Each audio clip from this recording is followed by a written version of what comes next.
Being seated in a posture that brings ease to your physical body and mental space, have your hands in the Bindu Mudra. Visualize Swamiji in your inner space as we get into the Yathasanishtasana. Paryankam Tatsamakyatam Yatasamstam Yathastitihi.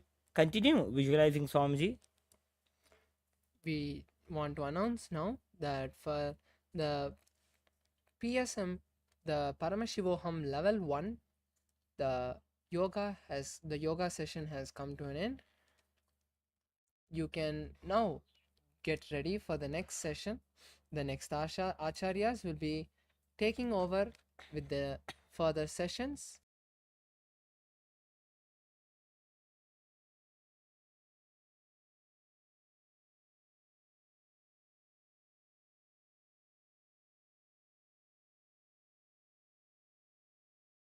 We thank you all for joining us for this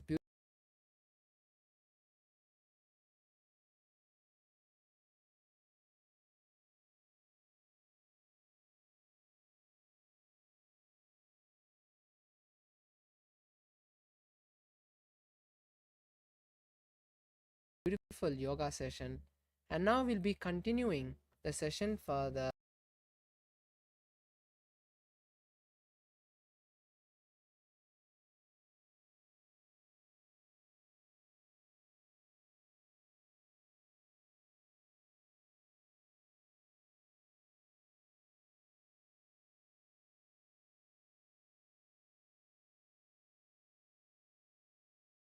Param-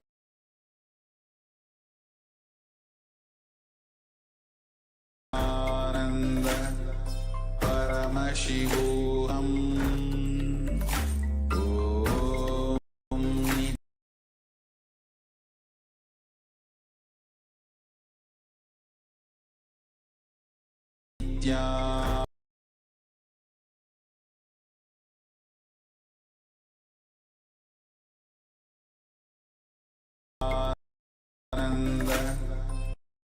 Paramashivoham Om Nithyananda Paramashivoham Om Nithyananda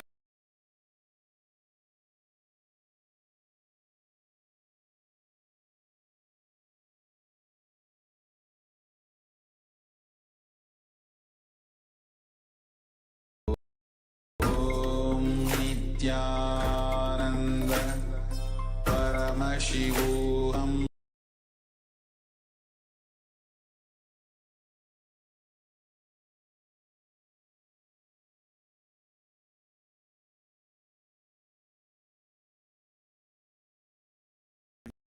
Glitch. Now we'll be continuing with the Muktasana.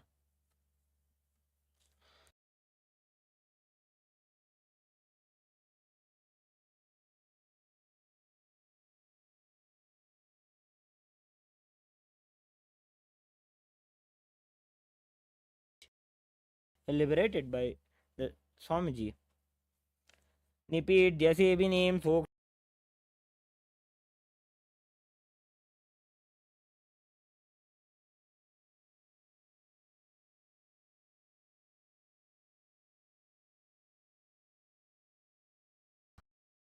Just switching your gaze to your third eye. Visualize Swamiji in your inner space as you engage the Mula Bandha.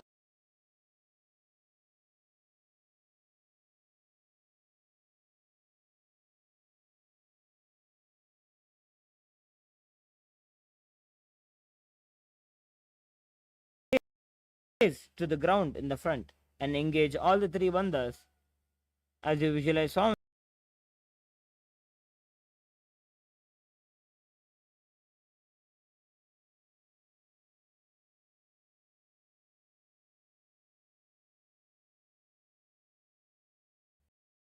Keeping the legs in the same position as Siddhyasana, rotate the hands on top of the knees into the Bindu Mudra.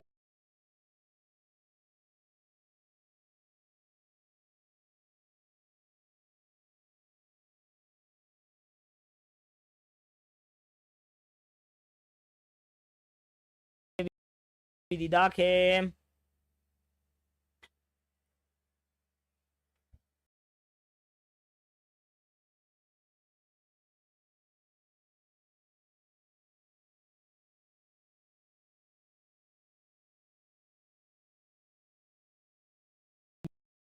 Gunamaniki Chanachalata meet.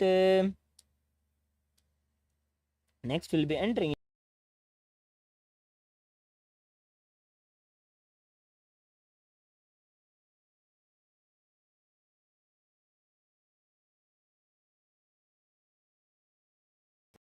space as we engage the Mula Bandha and continuously perform the japa of the Mahavakya. Om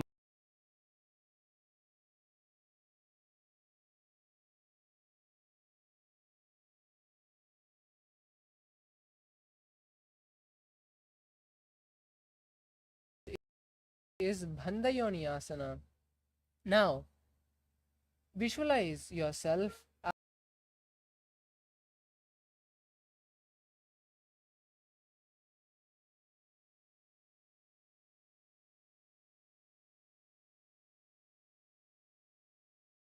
the index and middle fingers. Close your nose with the ring finger and the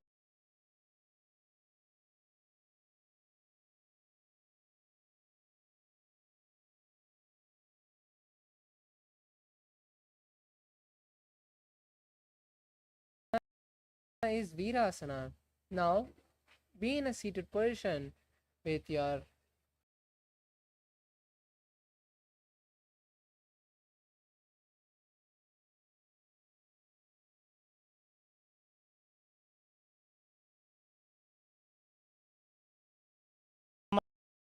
धैकस्मिन् विन्यस्योरुणि संस्थितः इतरस्मिंस्तथा चोरुं वीरासनमुदीरितम्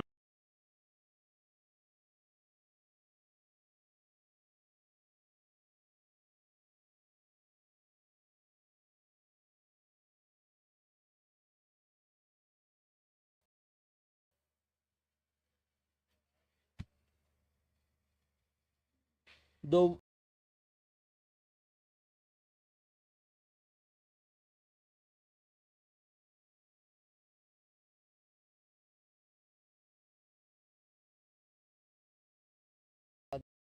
the physical representation of Paramashiva Shakti. Gaze to the nose.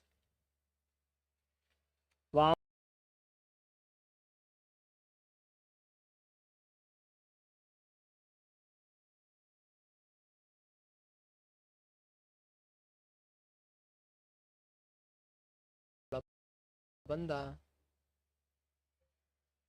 योन्यासनं पर्वतेन योगं यो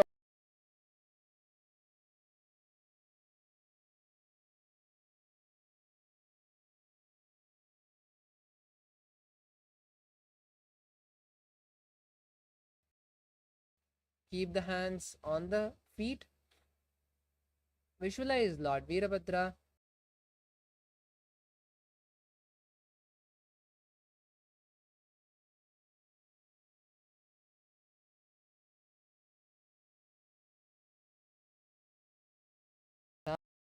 asana is Aghorasana. Now keep the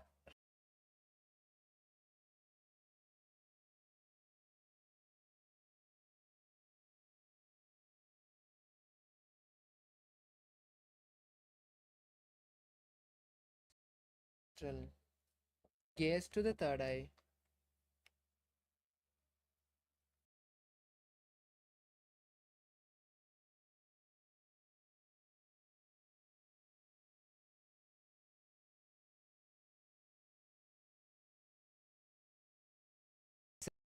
An elephant. Gaze to the nose. Perform Uddiyana Bandha.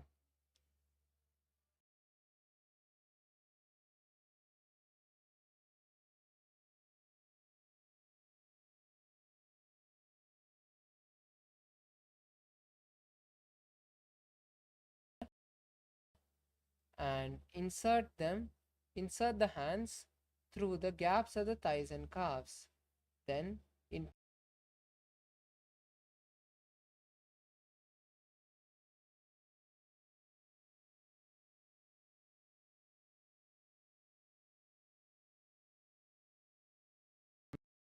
completely hold the lungs empty as long as you can and then inhale. Visualize Swamiji.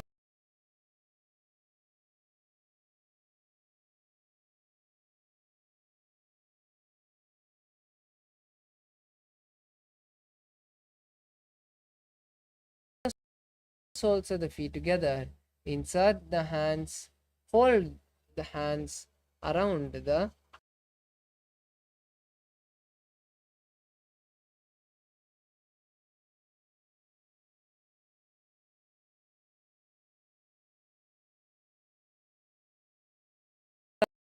asana. Now, keeping the soles of the feet together, in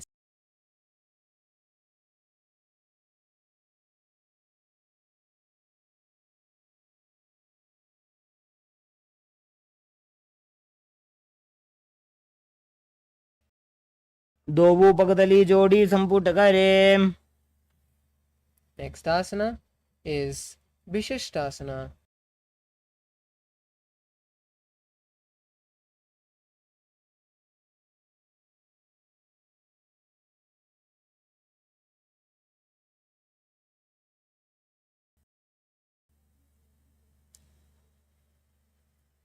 The next asana is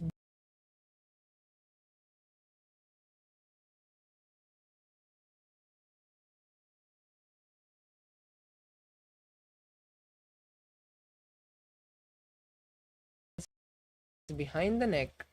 Visualize a cobra. शिरासनं तो विज्ञेयं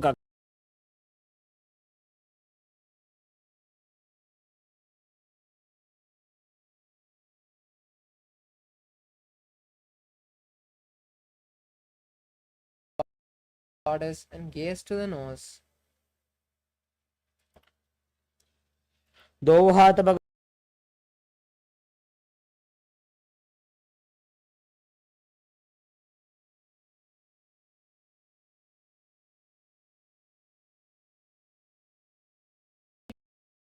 Heel, right leg over the left leg, and the left leg's heel by the right hip. Then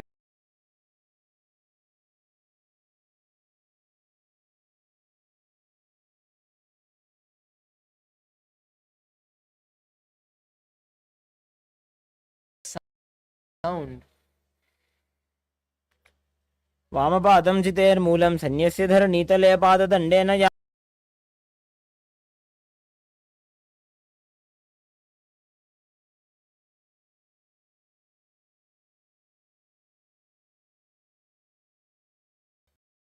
The cow and pull the stomach in and up in Uddiyana Bandha. अनुषागीनगर पञ्चडं प्रशीलिन्द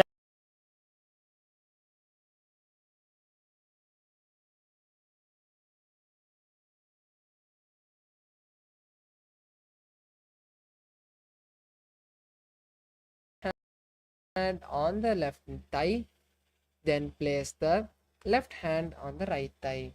Visualize Swamiji and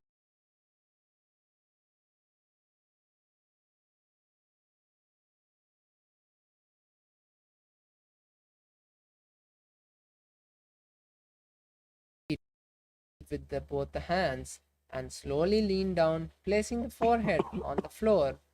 Visualize Swamiji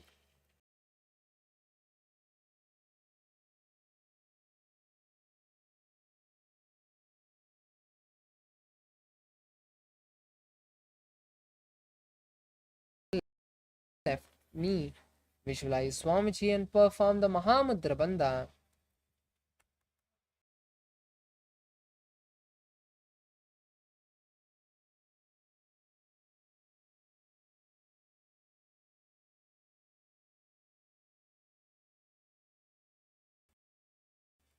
Place the left heel under the perineum and cross the left leg with the right leg, keeping the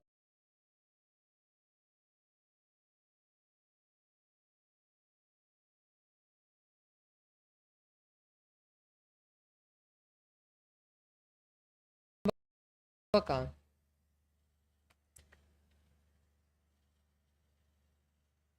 वामपादं चितेर्मूलं सन्यस्य धरणीतले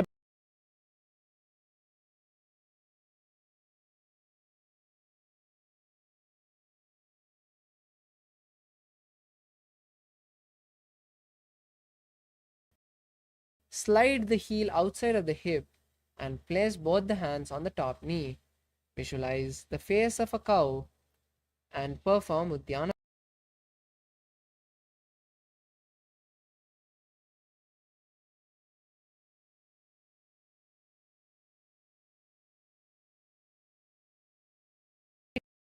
Leg on the left thigh and the left leg on the right knee.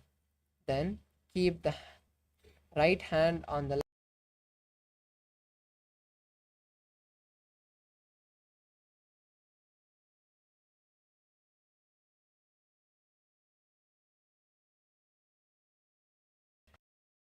वामजङ्गभरदक्षिणटाने वामहस्तपिष्टीदिशाने. Next is Machandrasana to untwist the body.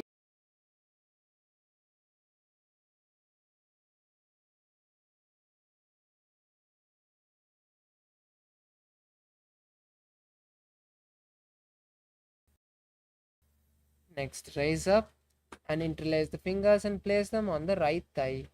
Visualize Swamiji and perform Mahamudra Bandha.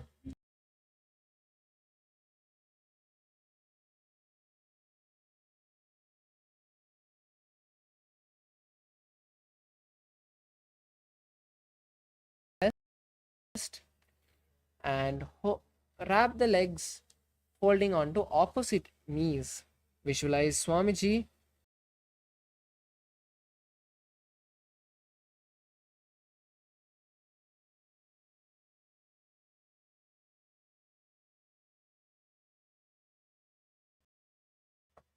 दोबू पगदली भूपरिधरे कोरमाहिलिये से करे.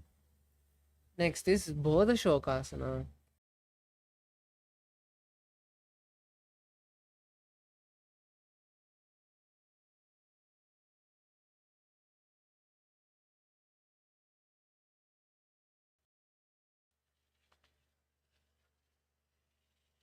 दोबू हाथ पग बाहर लियावे घोड़ा नीचे ले टहरावे.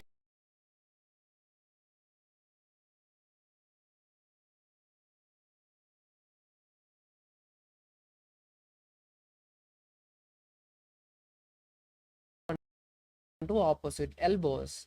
Visualize Swamiji, gaze to the nose and perform Kechari Mudra.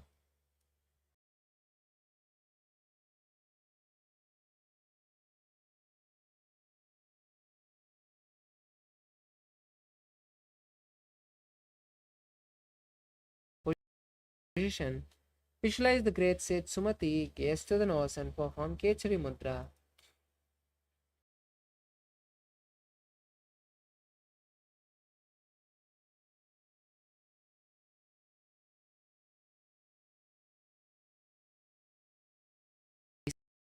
Seated with your legs stretched and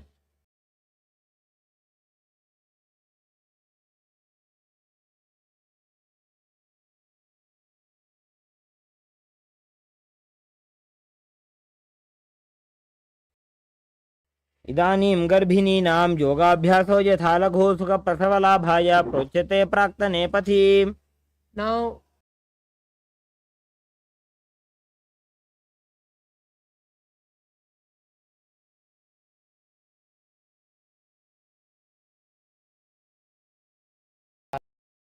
performing Nadi Shodhana Kumbhaka as you visualize prana traveling from your feet to the head and then exhale.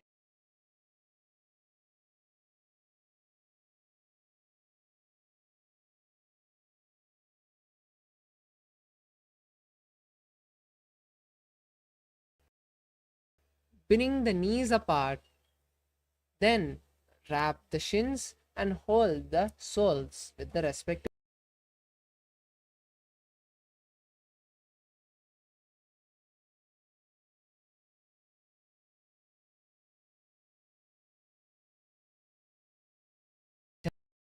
Chalandari Pavasana. Now, bring the soles of the feet together.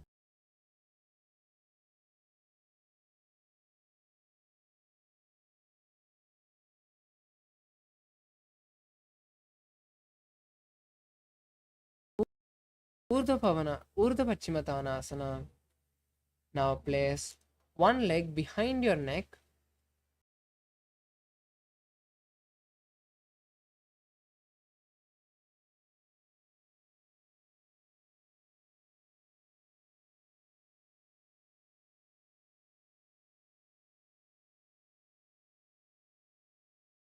Now place one leg behind your neck and then hold the stretched leg with both.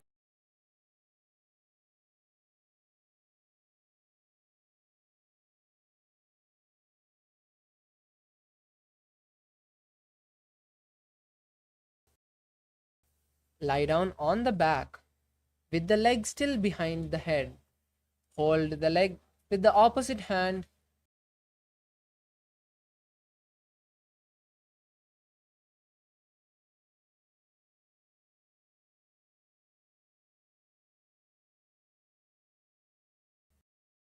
and balance, visualizing having complete control over your body. Gaze to the nose in Ankushasana.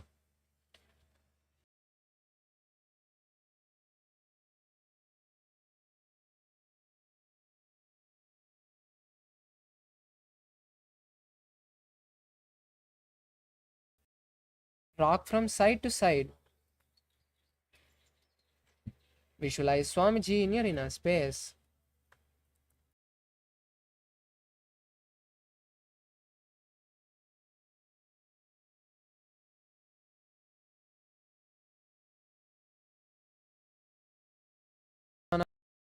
Asana again on the opposite side. Now place one leg behind your head and knee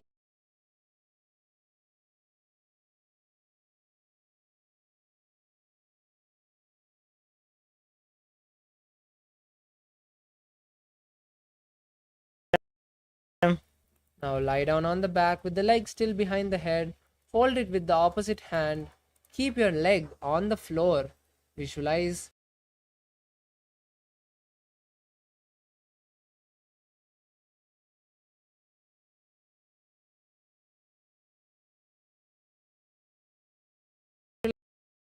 having complete control over your body. Gaze to the nose. उत्तानशैतैकैकं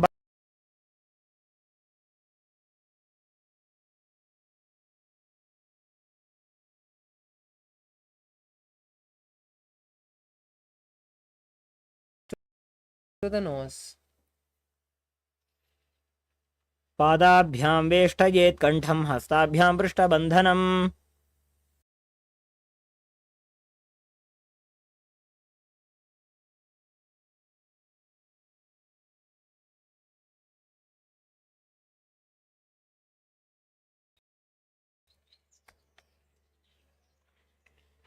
Atmaram आसन प्रथमसुधोसोबे. Now we move to Kochikasana.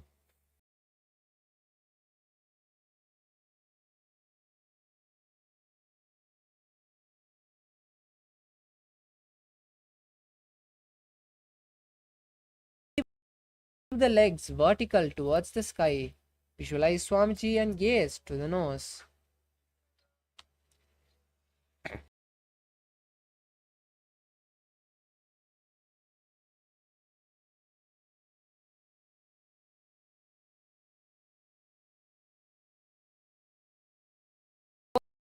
Put the knees to the chest and place one knee to the side, to the left side, and the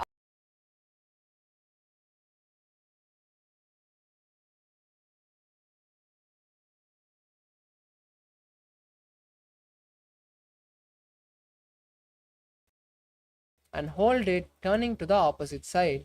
Visualize Swamiji in your inner space. Now we'll perform Jatra Parivriti on the opposite.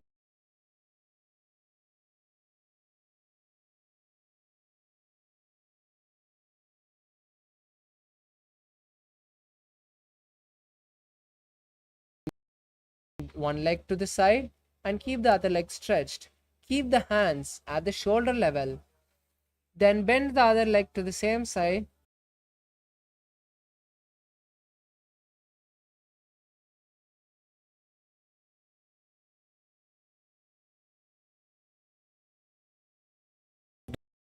कोणमथापि च. Next asana is Dvipada Pitam.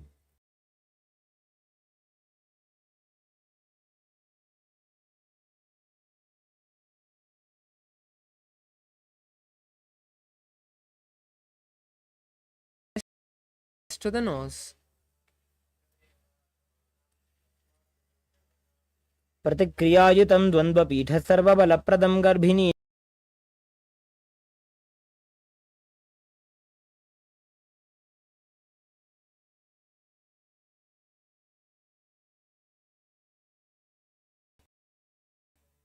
Then lift the body up as much as you can.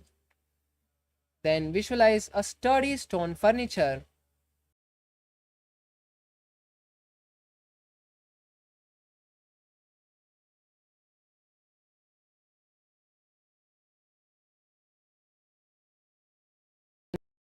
Bring the knees to the chest, fold the shoulders with the hands, and roll your hips in all.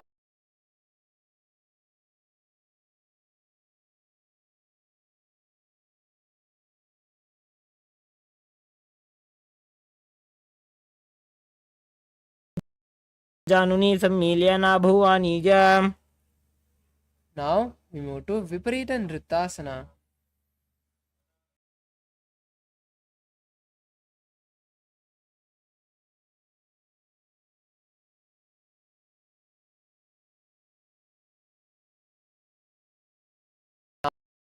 Now lift your legs up vertically with your shoulders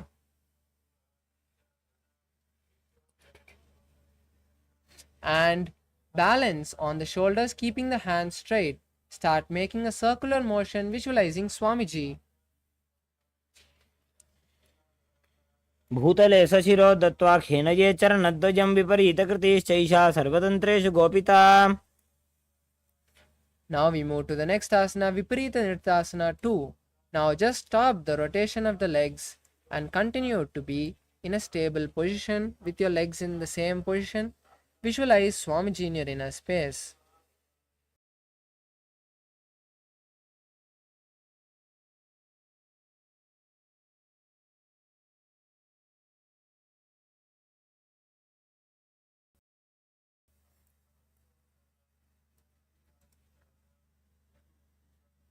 Langalasana. Now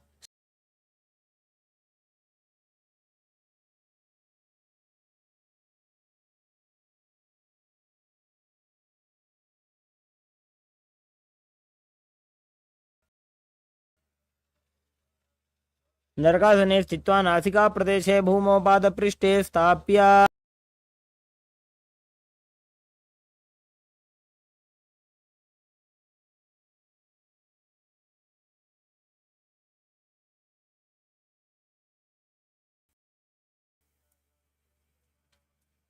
Paramashiva and continue to perform the Murcha Kumbhaka, inhaling and exhaling.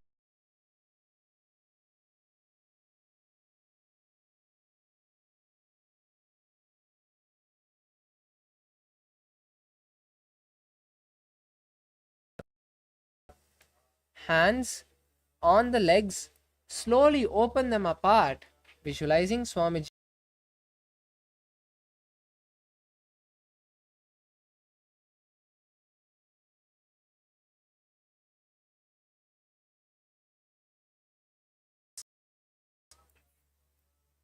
Chakrasana. Now bring the soles of the feet back together and now completely roll on to the shoulder.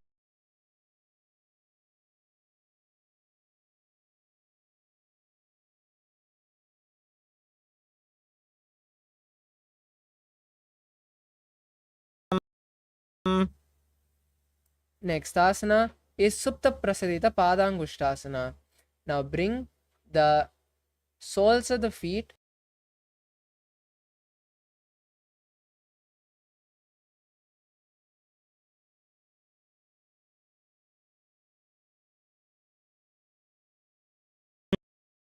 च मरीचिं वीरभद्रकं नटराजं त्रिकोणं च सुप्ताङ्गुष्ठप्रसारणे.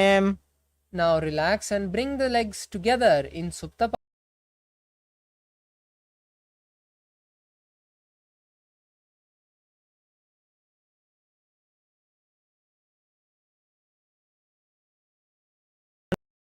च सुप्ताङ्गुष्ठप्रसारणे. The next asana is Matsyasana. Now cross the legs and keep them in Padma.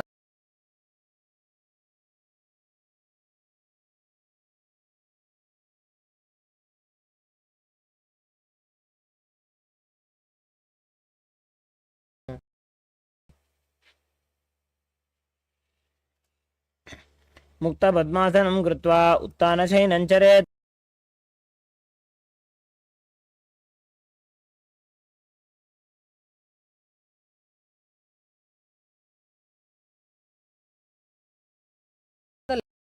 Left palm and visualize Lord Rama.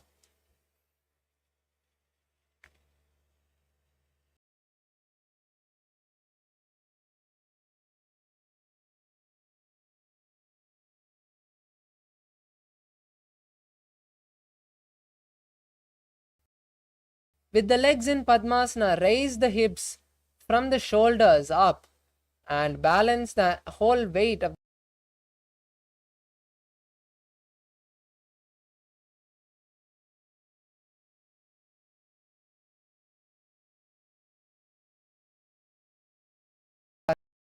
asana. Now place one leg on the opposite thigh and pull the other leg towards the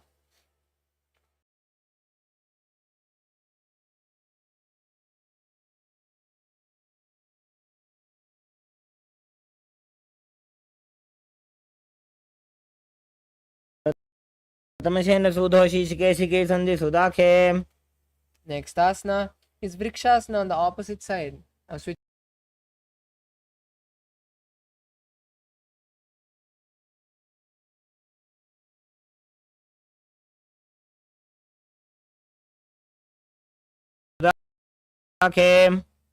Next is Vrishapada Kshepasana. Now lie on the back and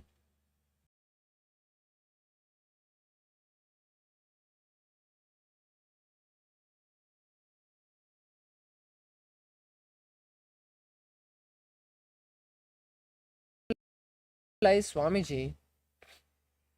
उत्तानशयनं कृत्वा अङ्गुलिभिः कन्दरां बद्ध्वा.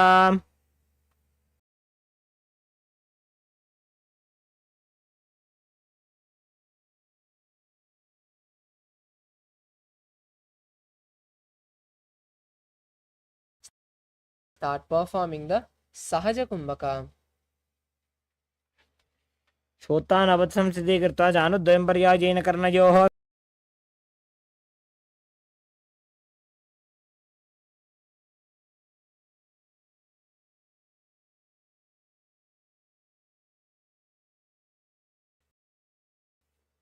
The hands and again sit down.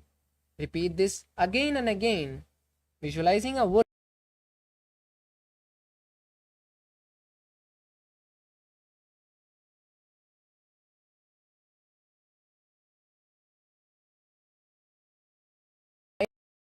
down, come to a seated position with the legs stretched, and then from the seated position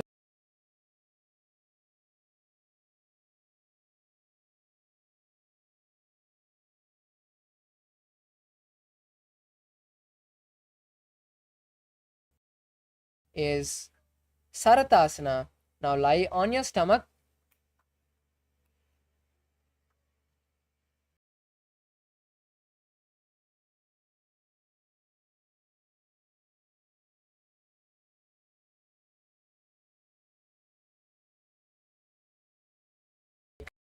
clenching the lips in Saratakumbhaka. युद्धं शयनं कृत्वा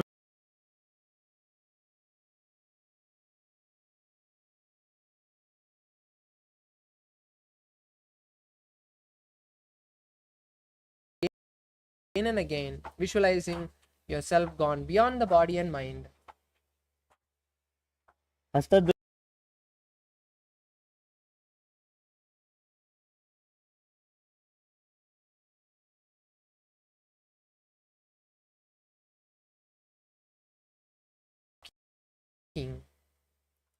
अथ जात्यासनं वक्षे जेन जातिस्मरो भवेत्.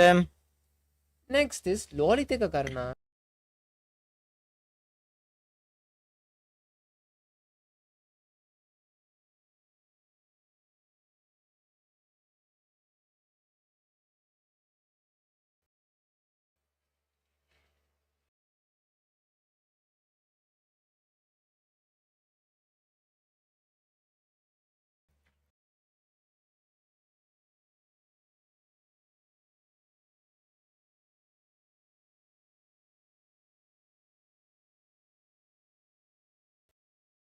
Keep your hands open, facing forward. Visualize the Kundalini energy travel from the root center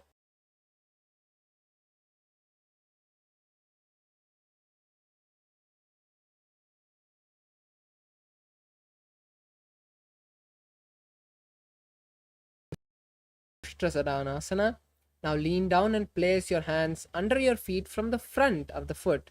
Walk back and forth, visualizing a camel.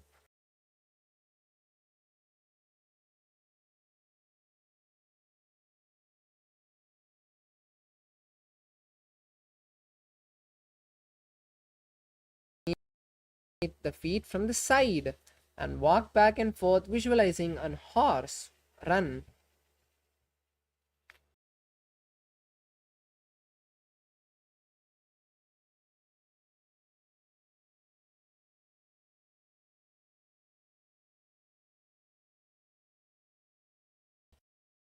Pull the hands as low as possible, visualizing a bird soar.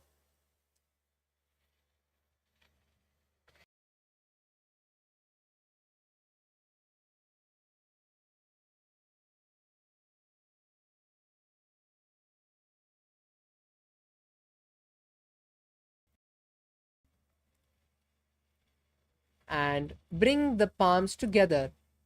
Then bend one.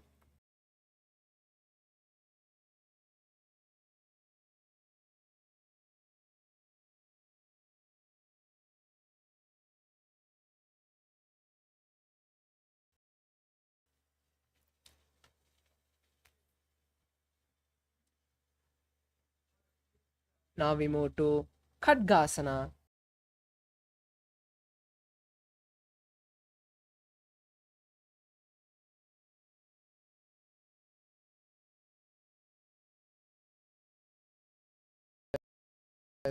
Gaze to the nose. आसनं कृत्वा पादतलाभ्यां भूमिं धृत्वा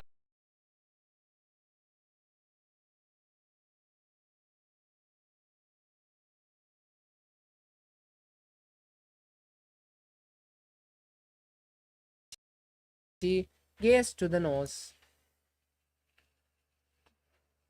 पुनः पुनः उत्थातव्यम् असितव्यम् इति उत्थानं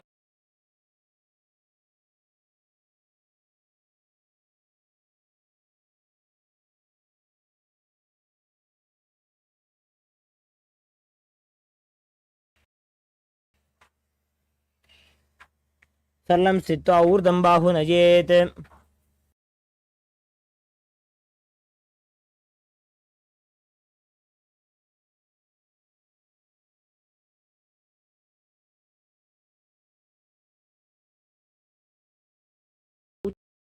Shirshakasana. Now bring one leg to the opposite hip and sit down and stand up on the straight leg.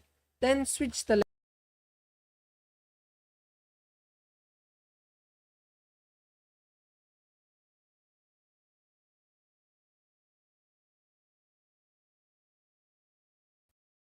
Now stand with one knee bent to the chest. Hold the raised leg with the respective hand.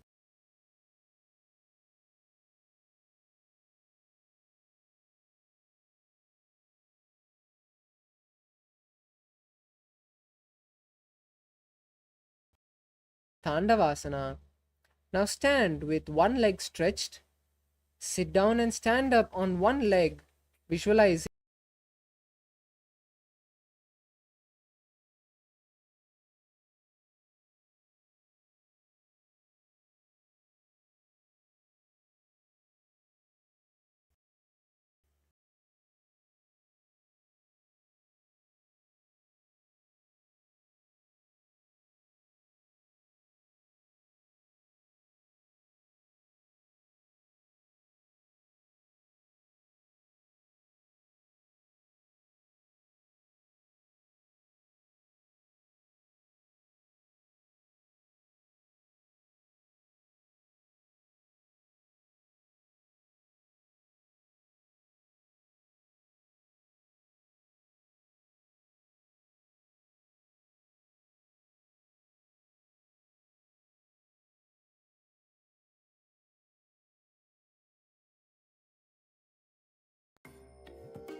Nithyananda Paramashivoham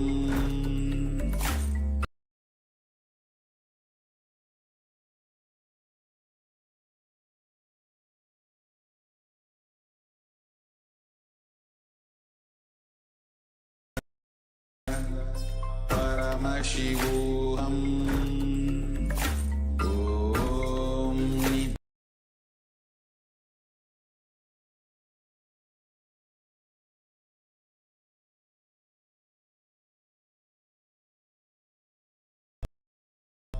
Paramashivoham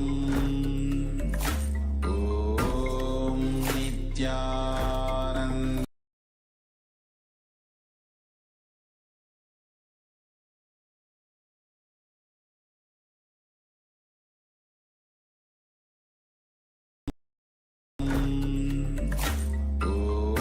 Om Nithyananda Paramashivoham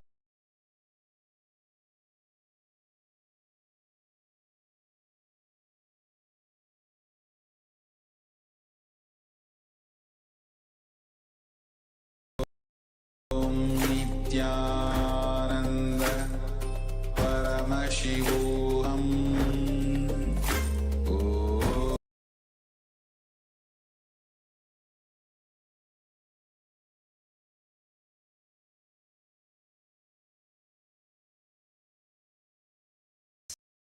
Now we'll move to the next asana, Garudasana 3. Now wrap one leg around the other and cross the hands simultaneously. Visualize Lord Garuda.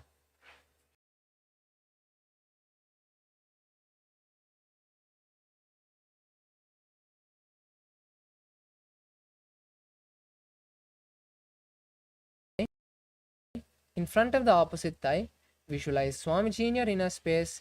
Rest your hands by the side. Dakshanghrim Vamabad.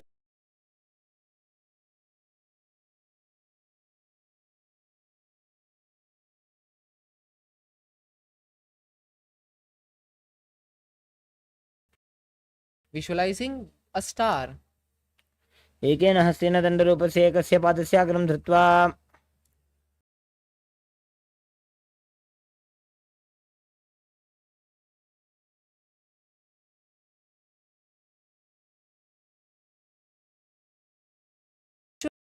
Visualize Lord Vishnu.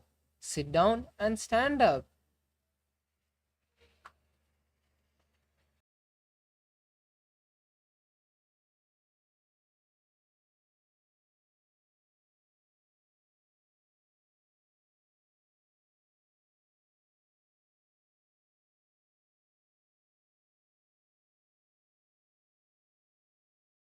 Now we perform Parshvajanukarna on the opposite side.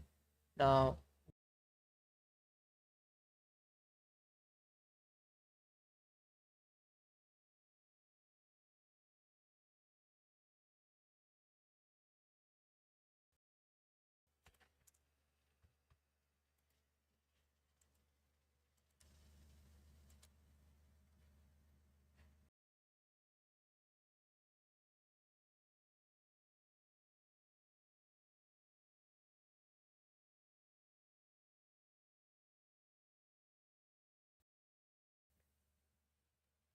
Now stand on one leg and keep the other leg stretched forward. Sit down and stand.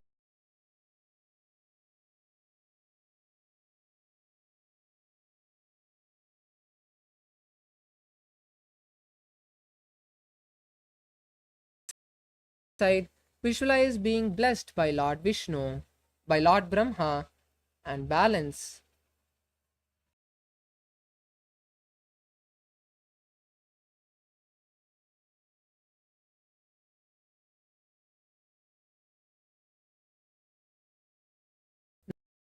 Now, in a standing position, wrap one leg around the other, wrap the hands and bring the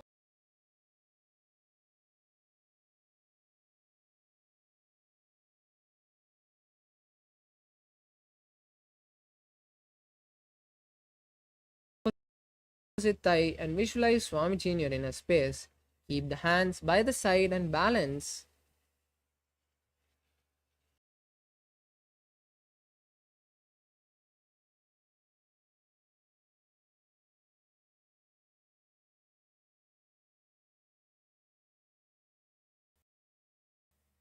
wrap the big toe and rotate the body in a circular motion, visualizing a star. एकेन हस्तेन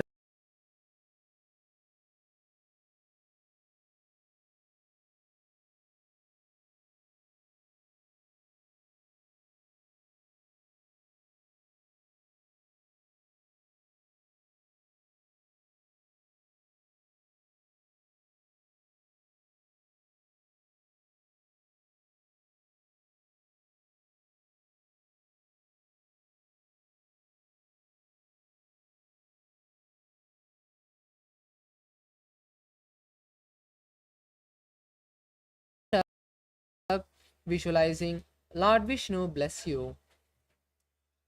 ग्रीवायां पादं संस्थाप्य स्थातव्यम्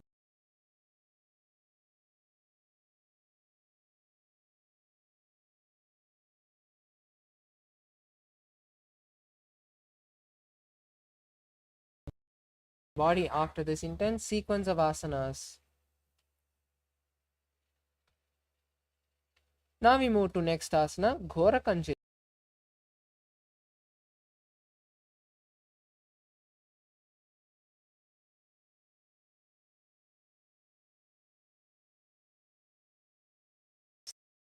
Start performing the Jiva Chala Kumbhaka, which is inhaling, visualizing the body travel from the toe to the head, and then exhale.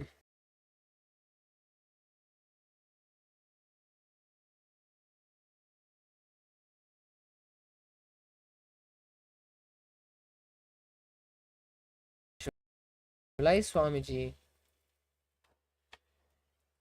ऊरुमध्यात् हस्तौ निवेश्य नितम्बं धृत्वा Next asana,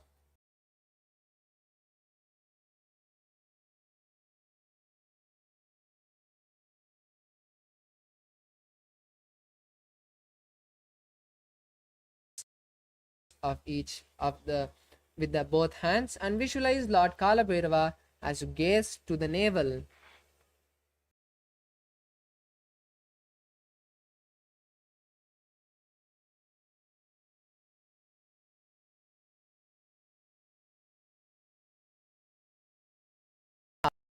Asana. Now bring the soles of the feet together, bring the palms together, and raise them above the head and place them on the back, pointing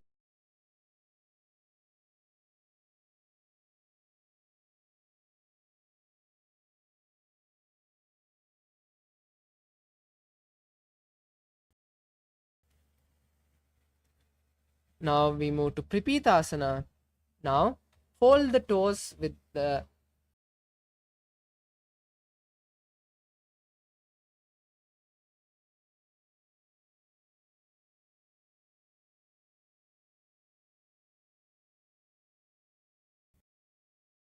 Now we move to Bakasana. Place your hands shoulder width apart, bend your knees, and place the side of the knee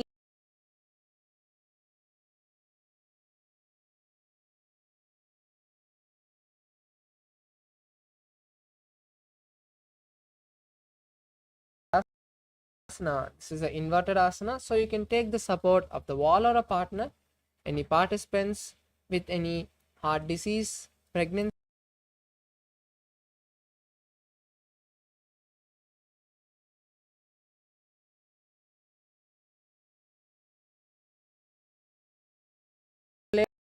place the knees on the elbows and slowly raise the legs up, crossing the legs into Padmasana. Visualize Swami.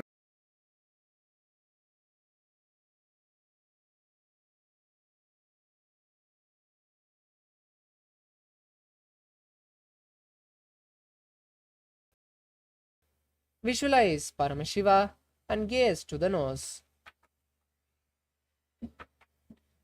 जानुर्भोरन्तरे पादौ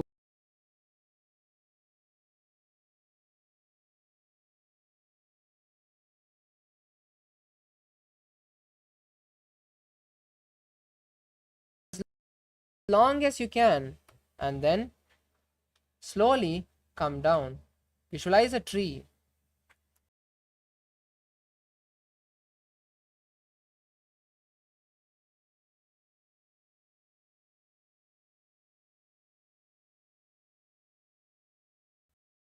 दो पग जोड़ी माही Gulf मिलाए. Next is Matsyasana 2. Now come to a plank position.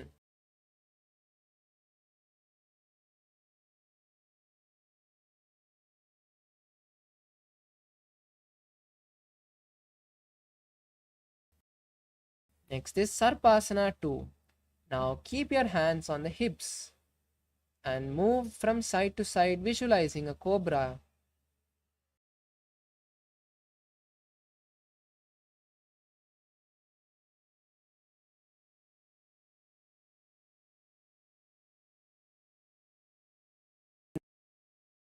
On the palms.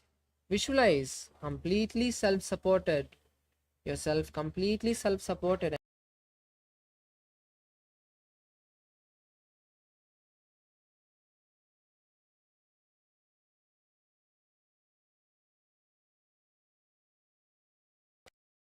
Trasana.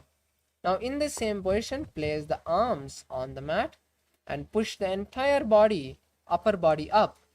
Bend the back as much as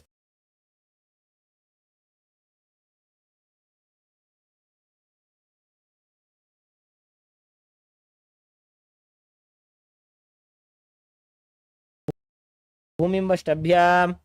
Next is Vajrasana. Now slowly bend your legs and come to a seated position. Then place your palms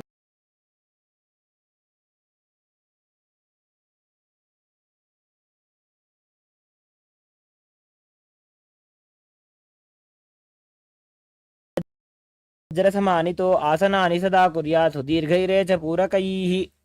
Next is Meshasana. From this position, slowly raise on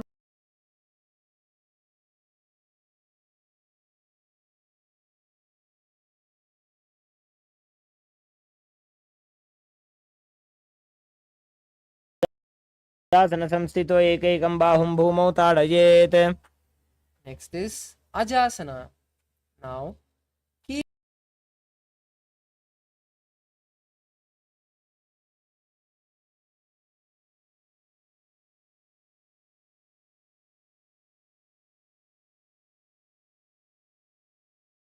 holding the leg.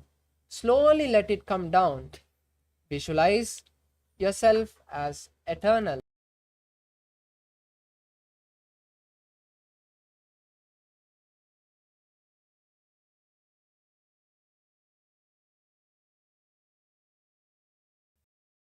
On your heels with the toes flat. Hold the toes and pull them towards your perineum, and then place the hands on the knees.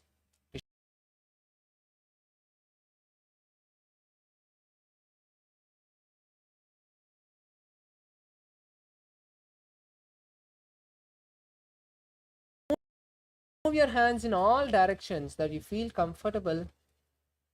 Try massaging, stretching all the muscles around your hands. Visualize Swamiji.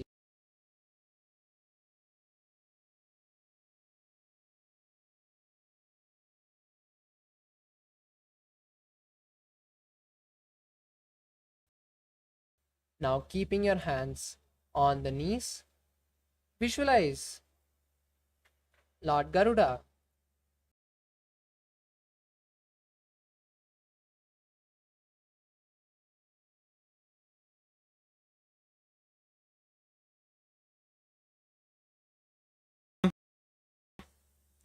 Next is Ananda Mandirasana.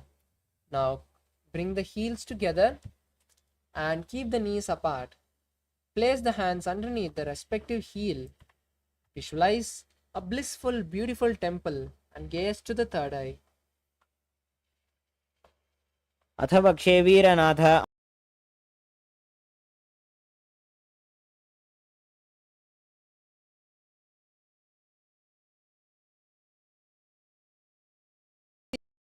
Seated position.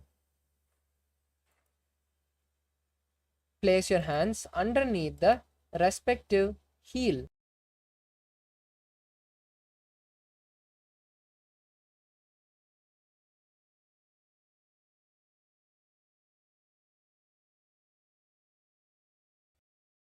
पृष्ठं सम्पीड्य गुल्फाभ्यां जान्वङ्गे सवलयाकृतिः.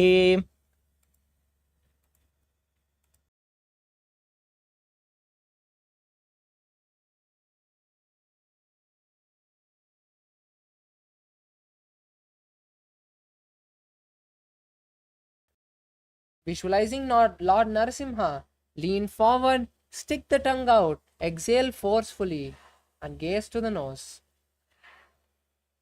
दो फणा पानी होय वैसे एड़ी mail रघुदा निवैसे समशरीरनी काट हरावे NASA अग्रदृष्टि को ल्यावे.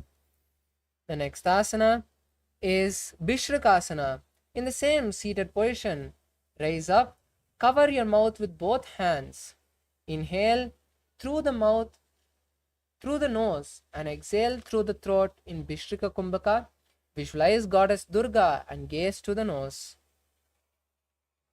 दो पगा की एड़ी जोजी घोड़ा फनो बान पुनि होई. The next asana is Makadasana. Now come to a seated position with the heels flat. Bring your hands to the side of your body and visualize a playful monkey as you scratch yourself gently. Visualize a playful monkey in your inner space.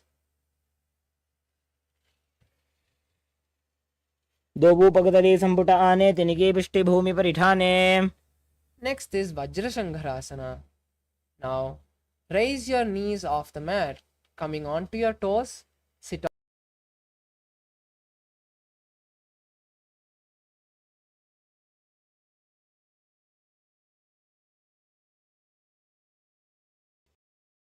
प्रथम पणा पाणी होय बैसे दो एड़ी गुदा निवैसे घोड़ा उभा राके धीर आड़े वाय पसारे धीर.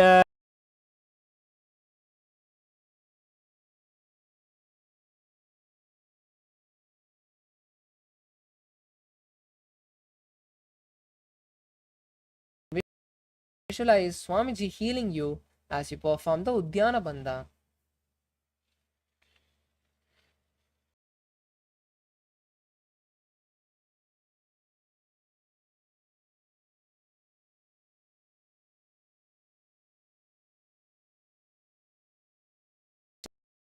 Your hands on the knees and visualize a tortoise. Gaze to the nose and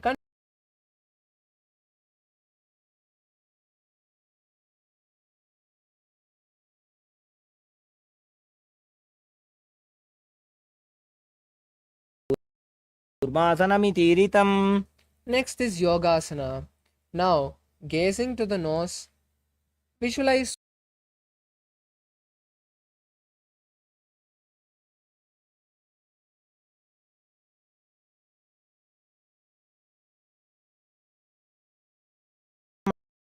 Mahitaha yogasanam bhavedetadidi yogavido viduhu.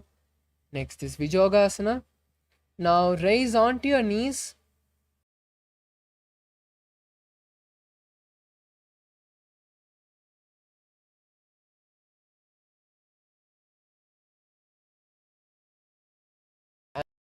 And the thumbs out. Visualize the space of oneness with Swamiji and gaze to the nose.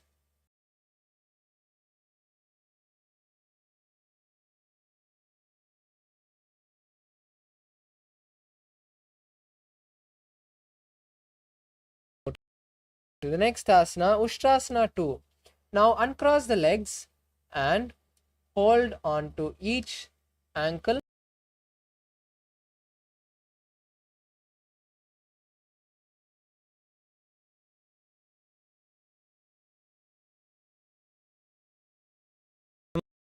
Kuryanvitahitashanah. Next is Jatyasana 2. Now bring the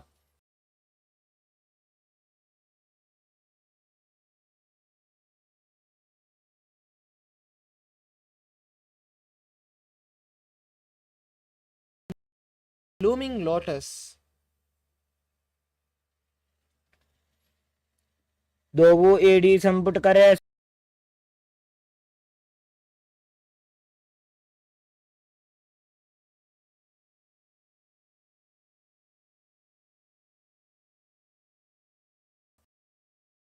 Do not use the help of your hands as much as you can. Visualize Swamiji healing your body. Gaze to the nose.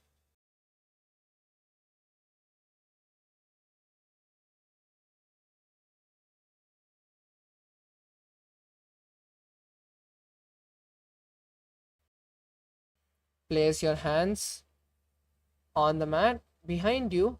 Bend your back as much as possible and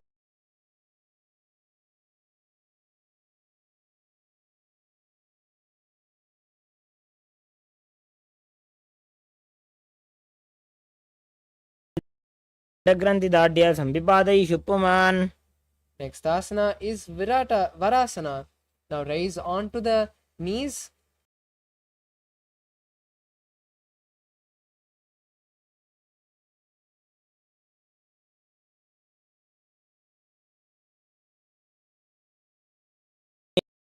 भूमौ संस्थाप्य हस्ताभ्यां बाहु परस्परं धृत्वा. Next is Varahasana 2. Now sit on your heels.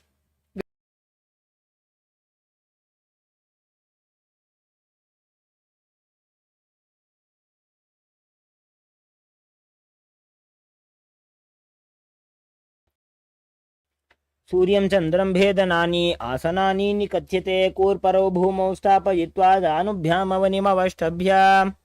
Now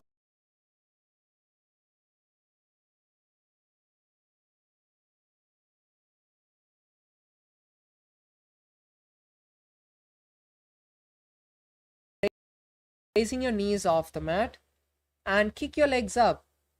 Then straighten the legs, visualizing a lobed tree.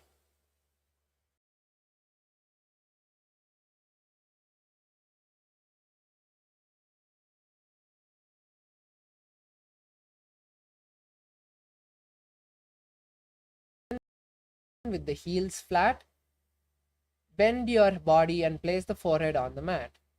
Cover your ears.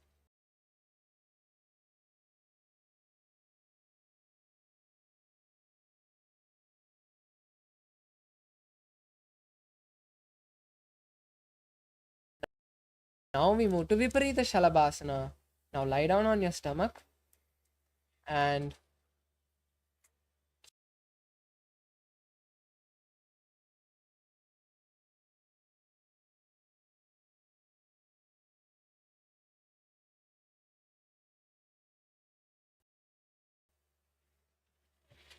शलभासनभेदाश्च नटभेरुण्डनामके गण्डभेरुण्डसहिते शीर्षदण्डासनं तथा.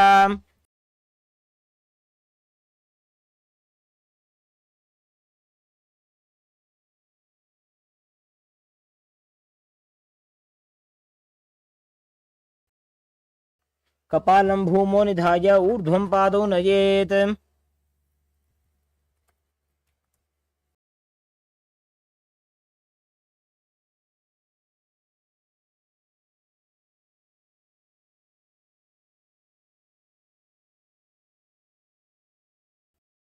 the acharyas will be seeing you throughout this session. So now we'll be moving to the next asana, Akasha.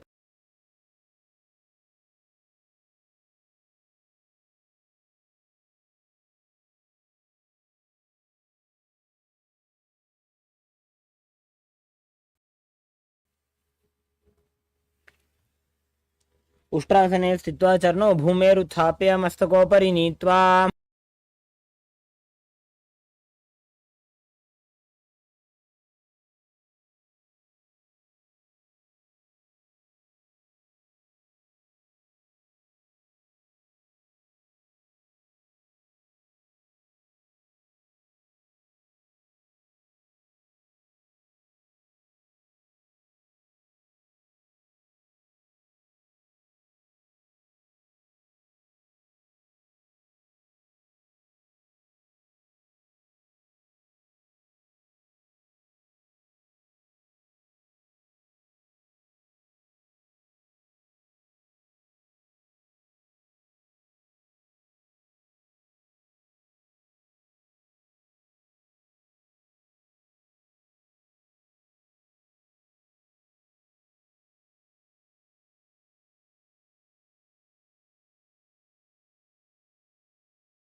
पिञ्जरासनमुत्तमं करेणैकेन पादाभ्यां भूमौ तिष्ठेत् शिरःकरः. Next is Kadambasana. Now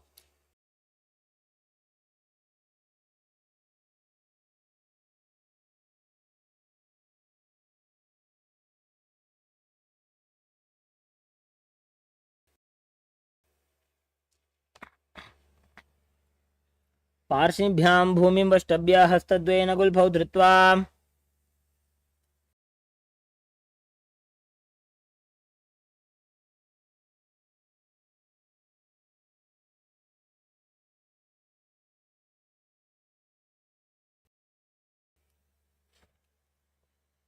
visualize all the excess vata leaving your system. Squeeze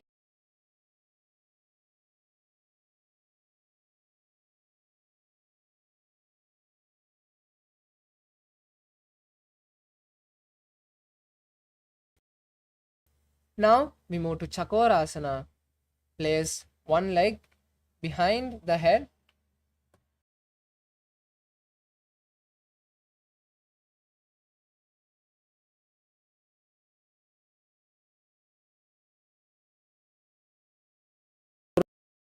पर्वतानं चतुष्पादपीठं वज्रासनं तथा. Now we move to Dhanurasana 2. Now bring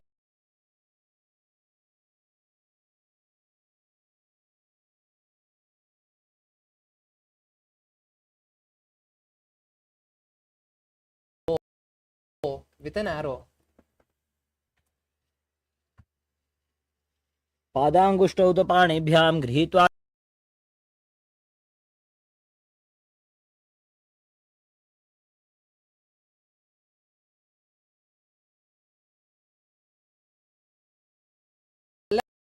Left leg on the right leg. Then stretch the legs to the side and lean your body onto the hands, lowering your chest down.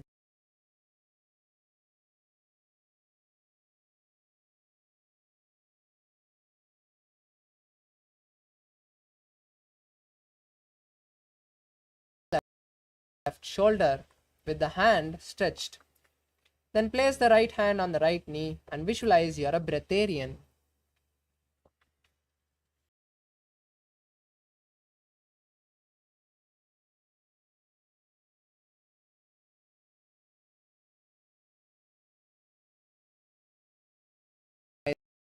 The right knee. Then turn outside of the left leg and insert the hand underneath the left leg. Twist.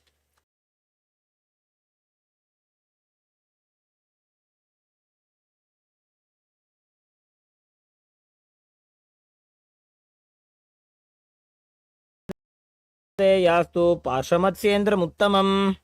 Now we move to Chakorasana again on the opposite side. Now place the opposite leg behind.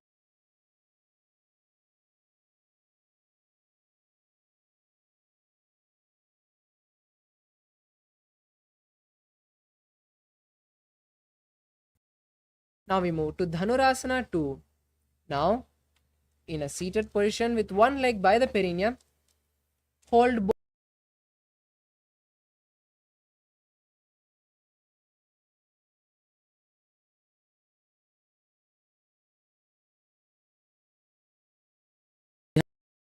गृहीत्वा श्रवणावधि धनुराकर्षकाकृष्टं धनुरासनमीरितम्.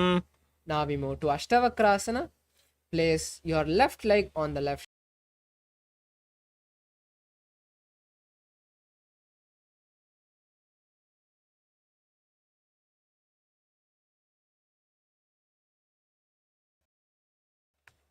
वासिष्ठमथ कौण्डिन्यमूर्ध्वकुक्कुटमेव च. Now we move to Pranasana.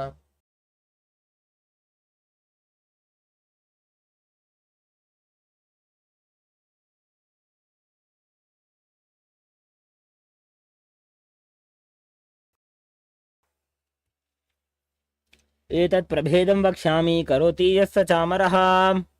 Next is Parshamana.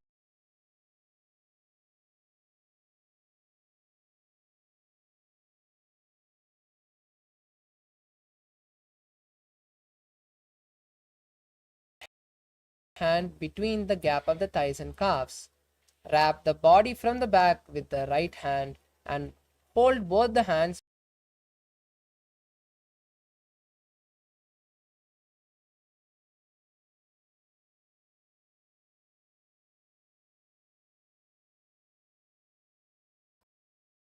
Now, stretch both legs and pull one leg towards the perineum.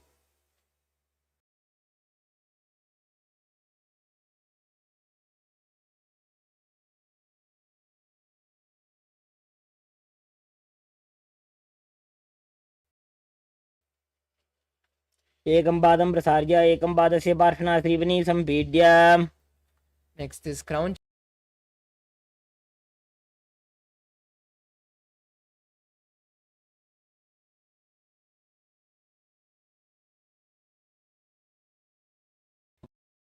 वासिष्ठमदकौण्डिन्यमूर्धकुक्कुटमेव च. Next asana is Ardha Pachimatanasana with the other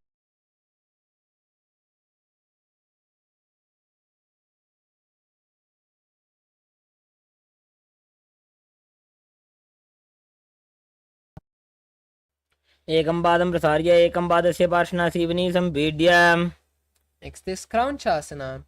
Place the bent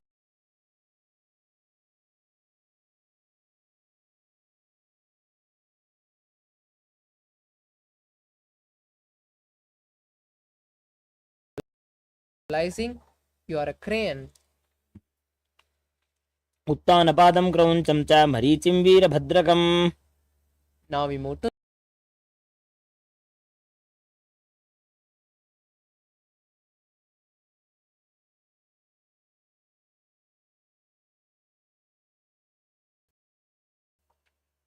visualize the space of peace, good fortune. Visualize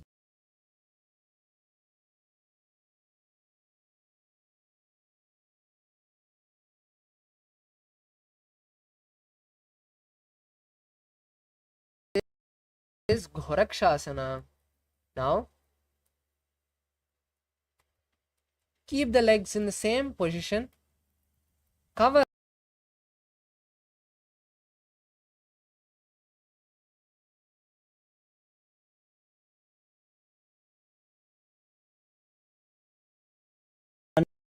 नूर्वोरन्तरे पादौ उत्तानो व्यक्तसंस्थितौ गुल्भौ छाच्छाद्य हस्ताभ्याम् उत्तानाभ्यां प्रयत्नतः. next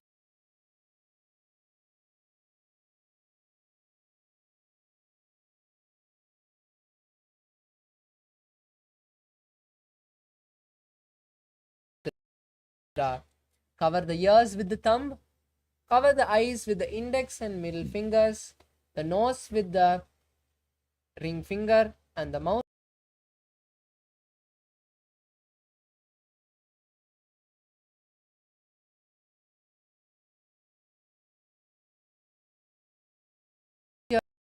your legs on opposite thighs, and then keep the back of the palms by the knees. Sitting in Padma,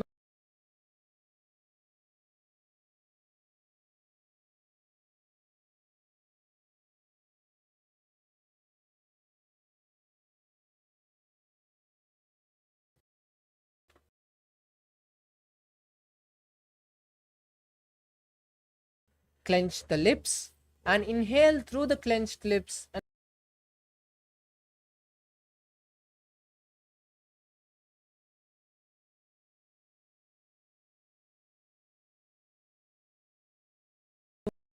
Kukkutasana. Now roll the palms and place them on the mat. Lift the entire body.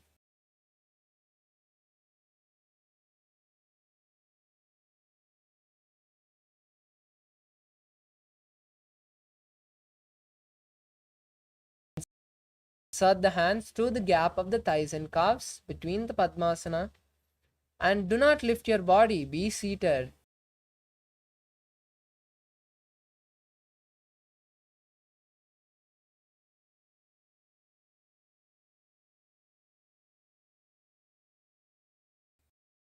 Now slowly lift the body off the mat, visualizing an elegant swan, gaze to the nose in Hamsasana.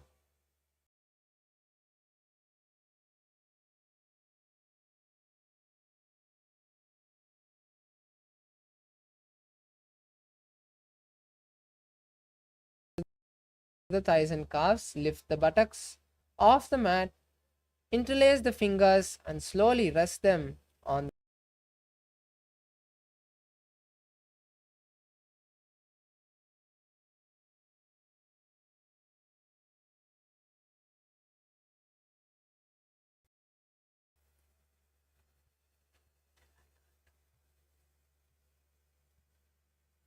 Okay.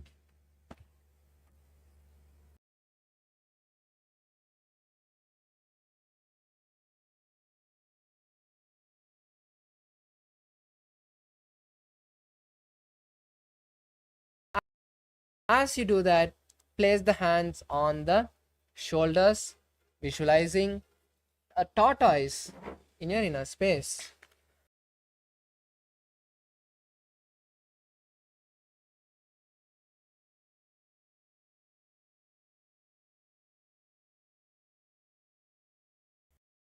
Maintaining the Padmasana, insert both the hands through the thighs and calves. Bend the elbows and hold the respective shoulders with the hands.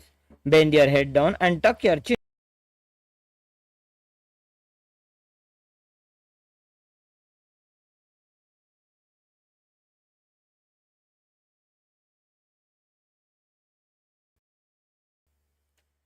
अथ वक्षे नीलकण्ठ ग्रन्थिभेदासनं शुभं ज्ञात्वा रुद्रो भवे क्षिप्रं सूक्ष्मवायु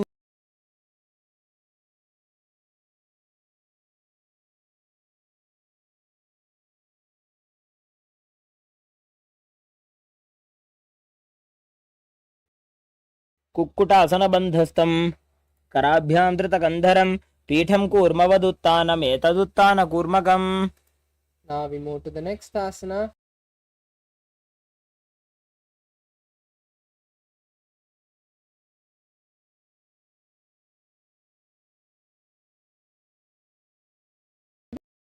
The wrist of the right hand with the left hand and lift the body on one hand. Visualize a tortoise in your inner.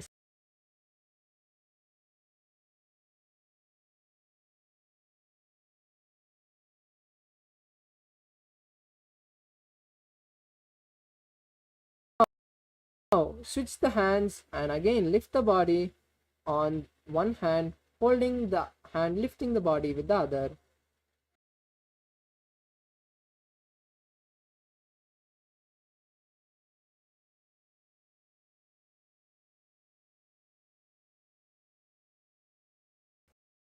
The elbows on the soles of the feet,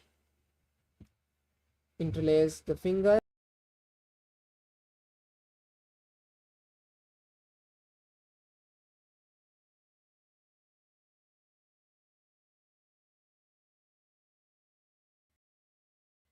जानुर्वोरन्तरे पादौ उत्तानौ व्यक्तसंस्थितौ.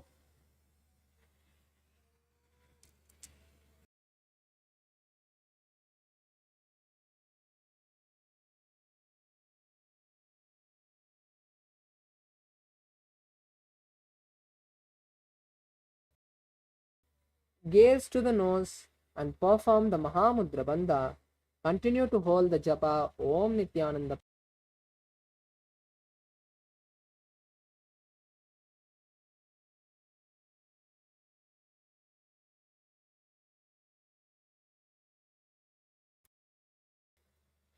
Padmasana 4.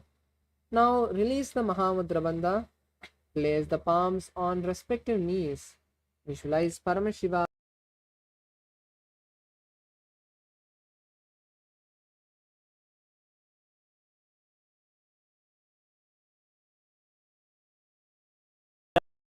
वामपादं पुनस्तद्दक्षिणं पदं वामोरे स्थापयित्वा च पद्मासनमिति स्मृतम्.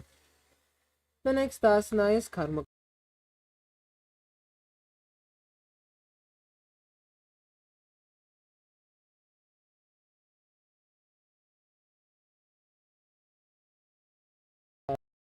Right knee, and with the left hand rotate the right toe, visualizing pulling a bowstring. अथान्यासनमावक्ष्ये yo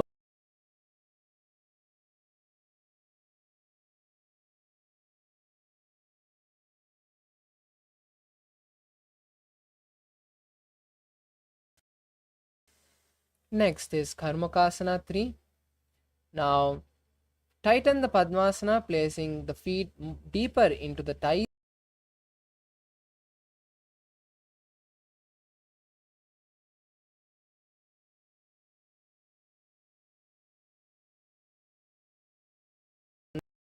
The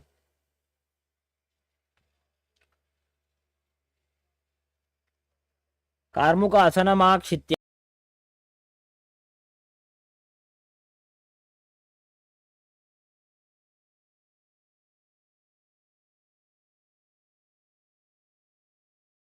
in Dhridasana, switch the gaze to the third eye, visualizing Paramashiva's third eye. ऊरुभ्यामुपरि स्थाप्य पादयुग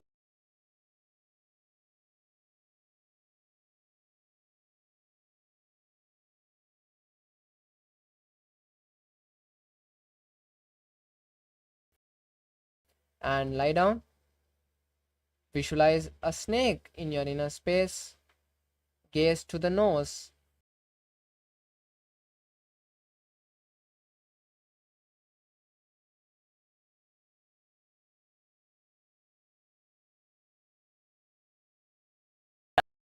आनीं सोवैकहुन्याकुल्यापानीम्. Next is Khandukasana. Now bend the knees. Remove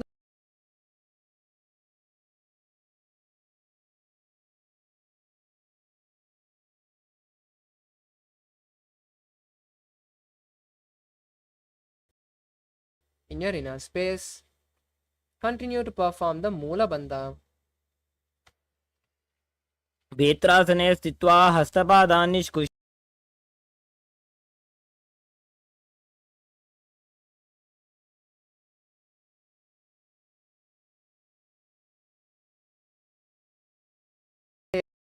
Place your feet on the mat flat.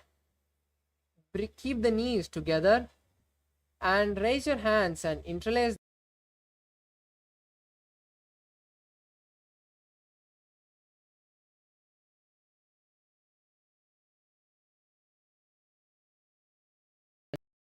and visualize and continue to perform the Saja Kumbhaka. प्रथमे सूधो सैनकरावे घोड़ा ऊभा राशि मिला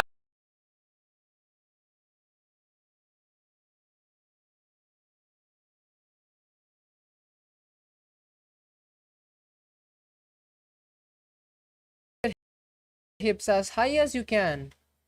Then perform the Jalandhara Bandha and the Murcha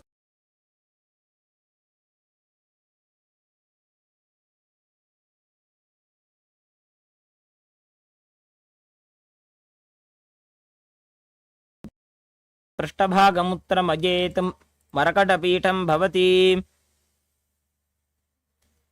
Now we move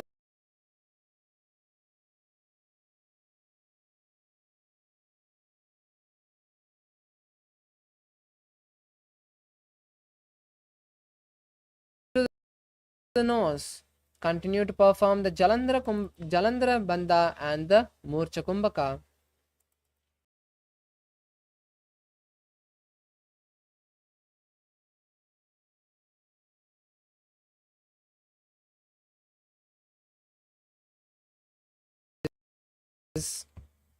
Narakasana. Now from Uttana Shikipitakasana, kick your legs into an inverted position, balancing on your shoulders.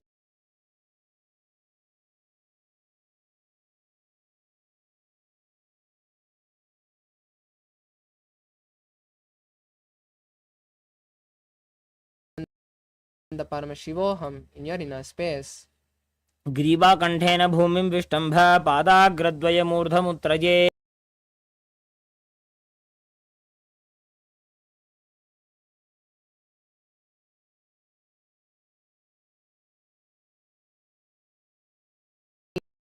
Lean the hands down, lean the legs down slowly, and balance, visualizing a boat.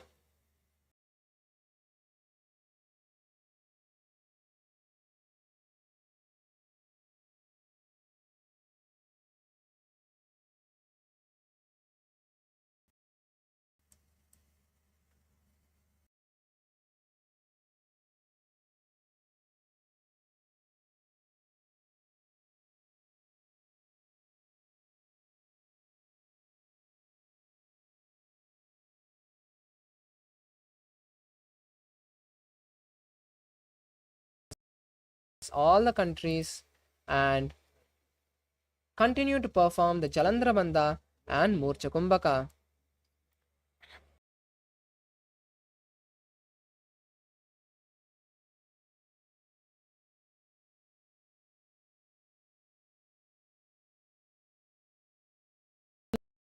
Slowly relax your legs down. Then keep the hands by the side of your body.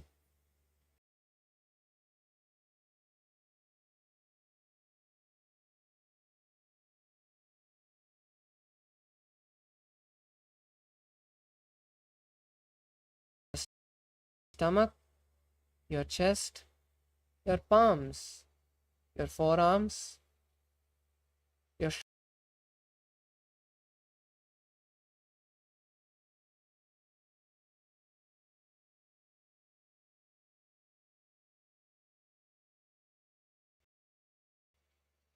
allow the breath to settle down. Have only the thought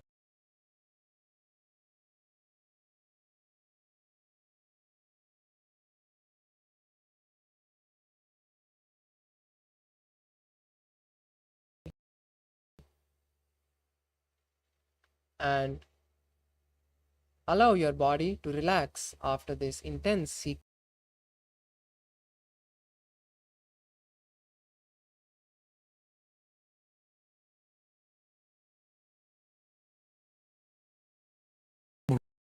भूमौ शयनं तोषवासनं शवासनं श्रमहरम्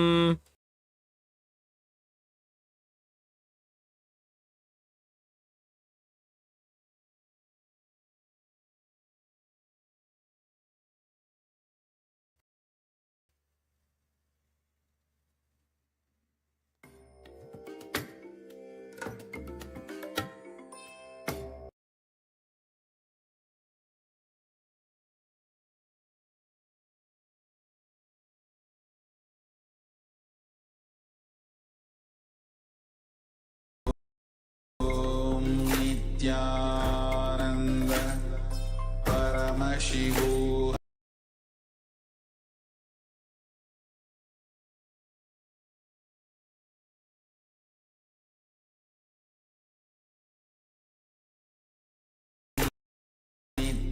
Nithyananda Paramashivoham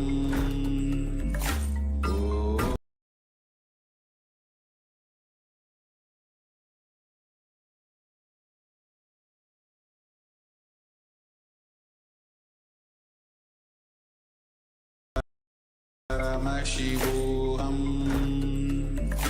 Om Nithyananda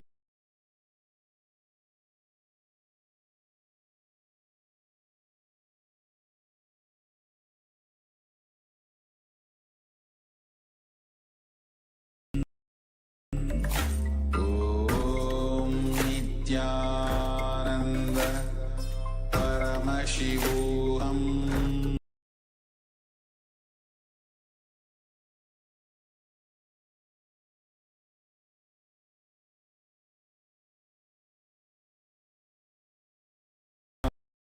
Ananda Paramashivoham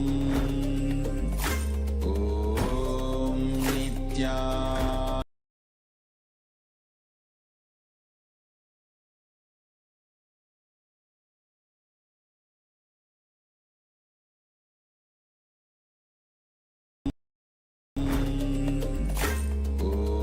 Om Nithyananda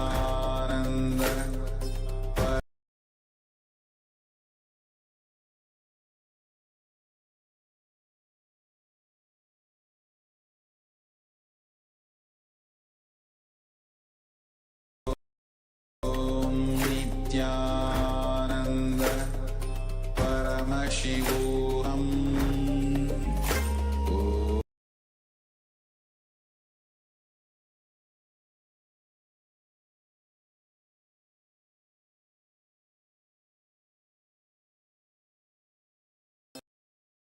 Paramashivoham Om Nithyananda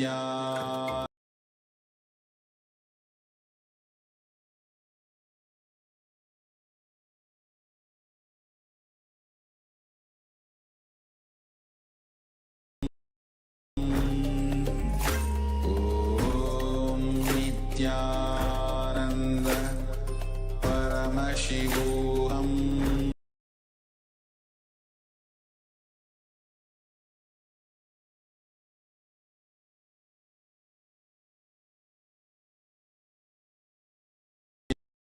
Nithyananda Paramashivoham Om Nithyananda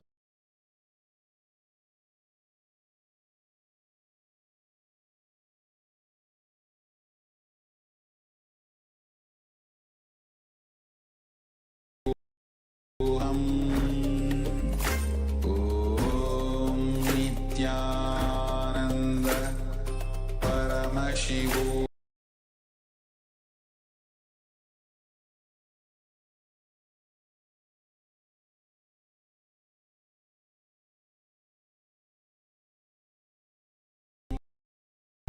Nithyananda Paramashivoham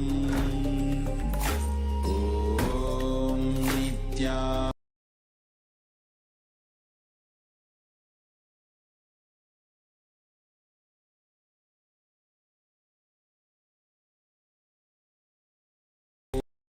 Om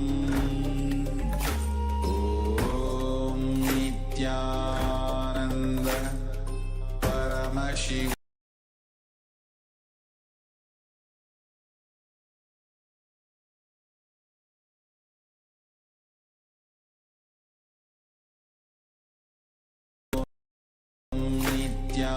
Nithyananda Paramashivoham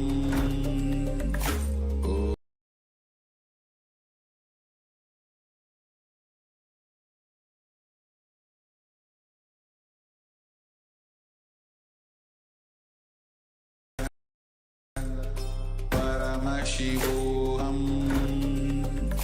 Om Nithyananda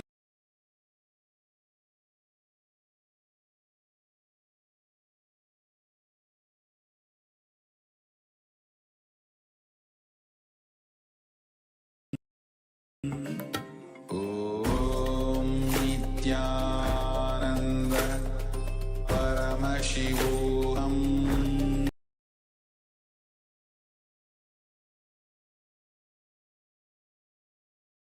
Nithyananda Paramashivoham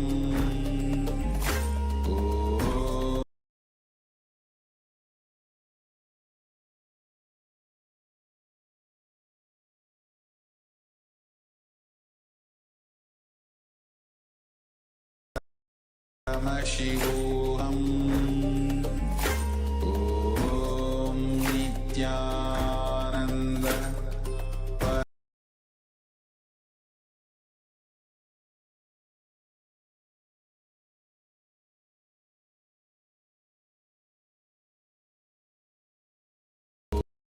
Om Nithyananda Paramashivoham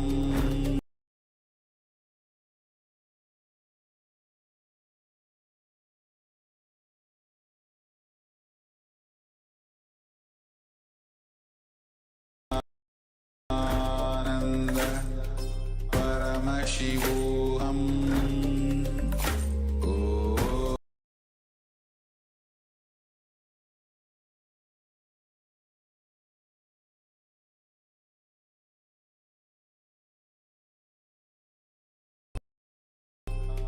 Paramashivoham Om Nithyananda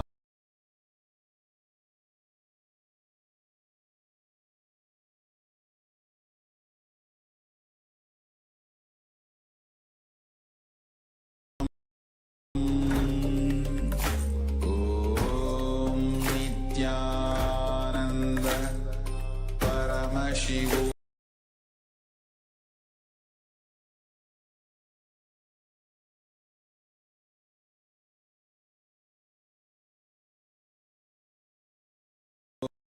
Om Nithyananda Paramashivoham Now, slowly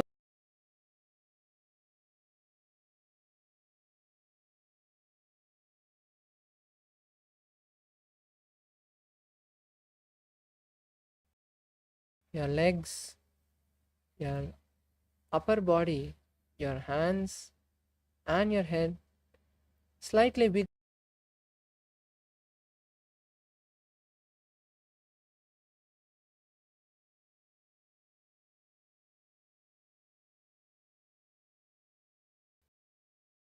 And rock yourself to a comfortable seated position. With this, we have now completed the beautiful Dvitiya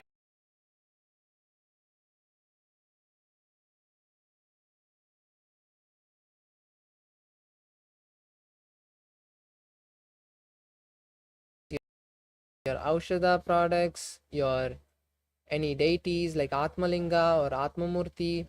Keep them around you.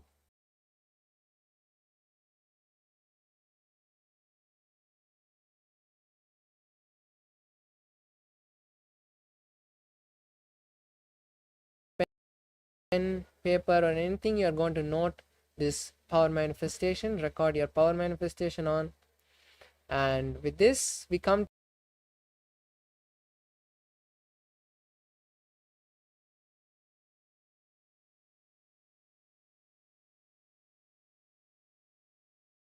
to your eyes. Take a deep breath, visualizing Swamiji. Let's chant the Purna Mantra. Om Purna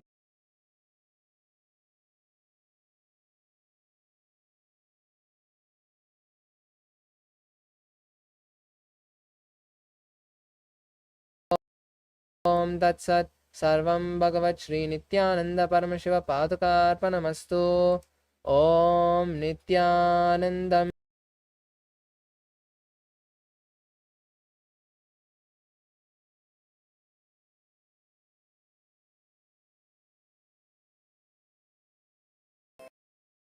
I bless you all. Let you all open all your three eyes and manifest the powers of Mahasada.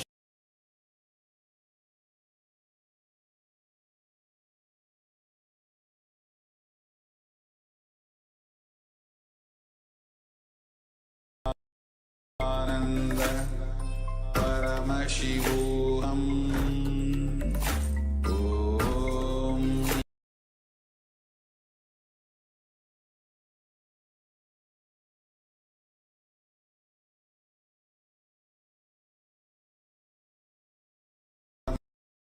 Shivoham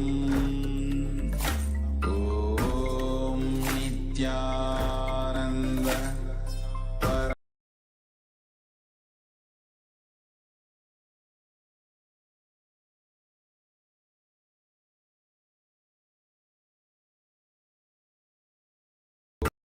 Om Nithyananda Paramashivoham.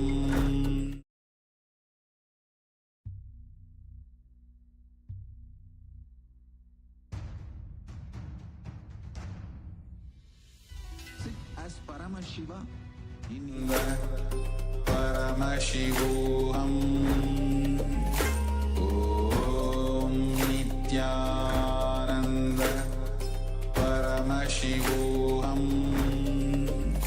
Om Nithyananda Paramashivoham Om Nithyananda Paramashivoham Om Nithyananda Paramashivoham Om Nithyananda Paramashivoham Om Nithyananda Paramashivoham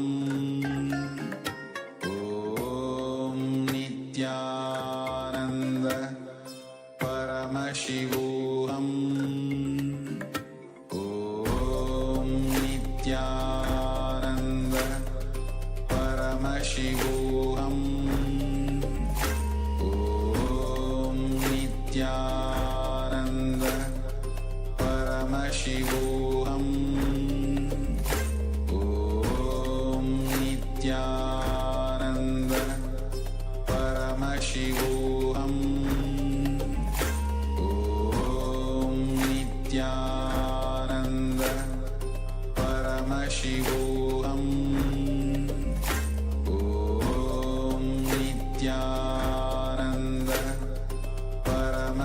Paramashivoham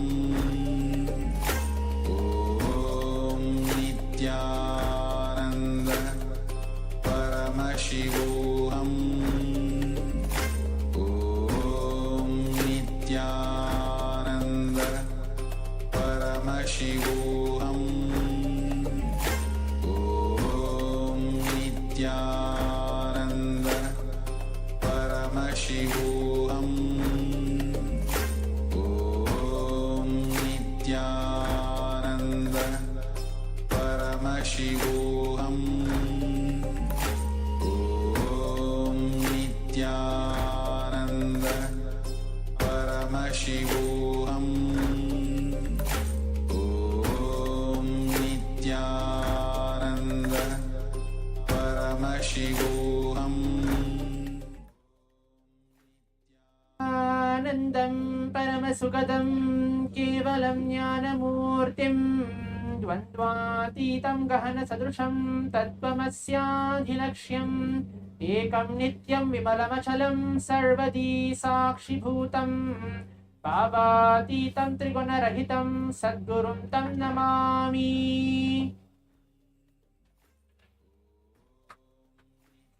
Nithyananda, I welcome all the Paramashivoham Level 1, Level 2 and the Level 3 participants for this exciting power manifestation session. Powerful, intense, manifesting Shaktis of Paramashiva. Hope all the participants here enjoyed the Pratama Vinyasa Krama and the Dvitiya Vinyasa Krama, the complete 308 asana sequence blessed by the Supreme Pontiff of Hinduism, Swamiji himself.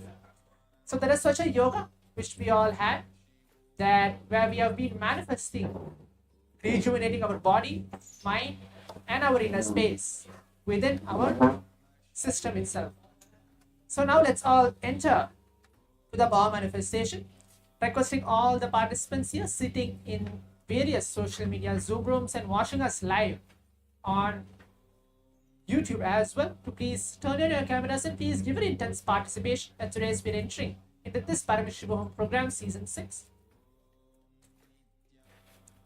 Today, in today's power manifestation, what we're going to do is we're going to manifest the power of third eye, ability to read, see with our eyes blindfolded.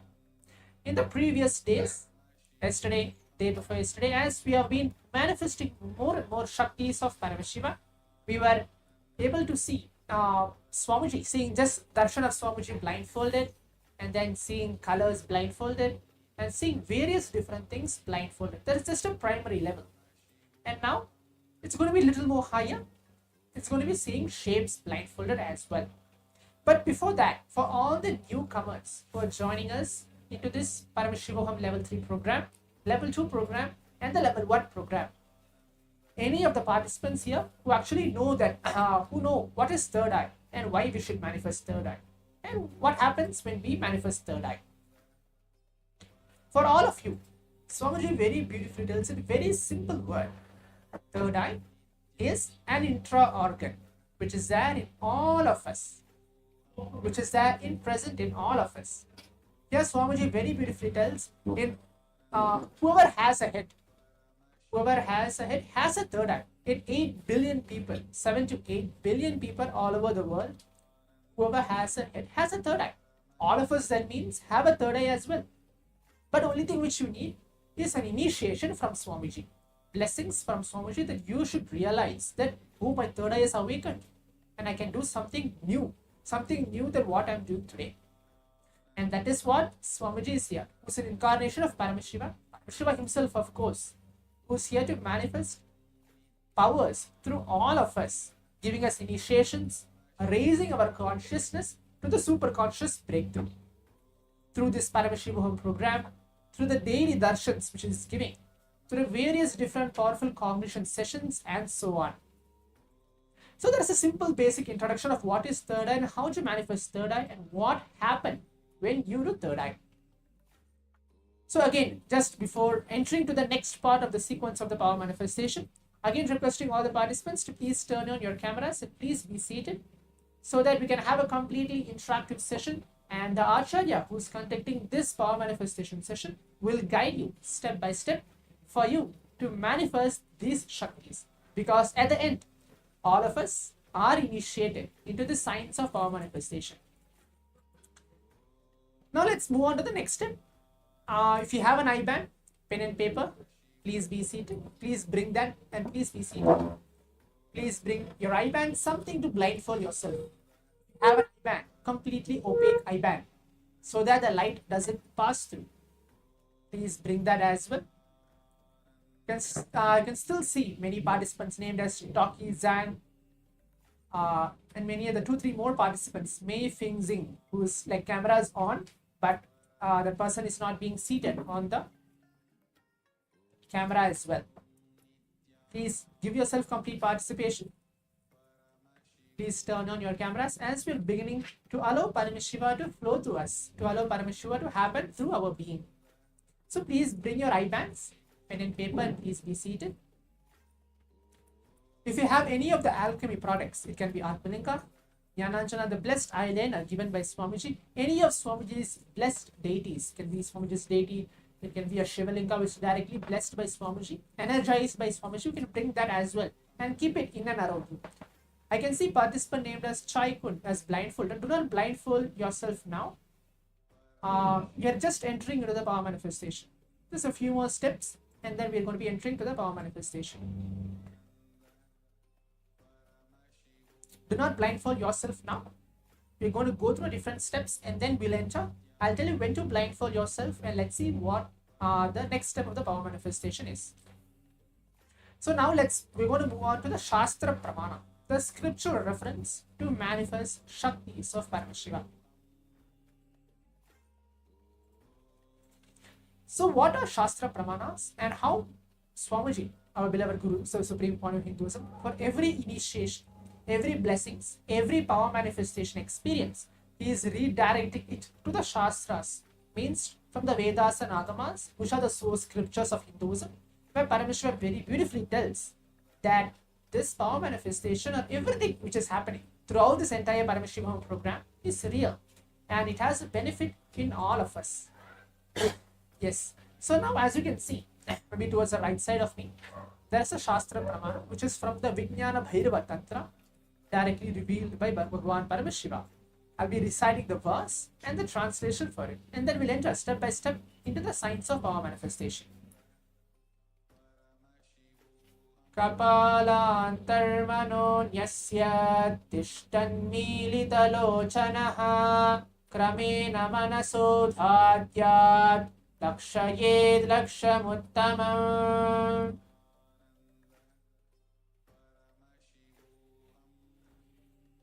The translation goes is by fixing the mind on your inner space within the crown center and sitting stably without any movement, having your eyes closed in succession. By that stability of the mind and your inner space, within the power of the third eye, through directly with the ultimate goal, Lakshyam, by having vision beyond the sight that reveals any object or place, attaining the space of oneness with the source, Paramashiva, Swamiji for all of us. So as we heard the Shastra Pramana, the translation, let's enter to the first round of the power manifestation. In this first round, what we're going to do is we're going to see shapes blindfolded. So we're going to see shapes blindfolded. That's going to be the first round of the power manifestation. Now the simple techniques and the steps, how to manifest powers and how to keep our eyes closed and how to actually manifest and see the revelations happening through our third eye. Please put on your eye bands. Just follow my steps. Requesting all the participants to please put on your eye bands. Please keep your eyes closed. I think I can see participant named as Chaikun has already closed her eyes, and another participant as well has already put an eye band, but just maybe you can bring it down. Put it on yourself.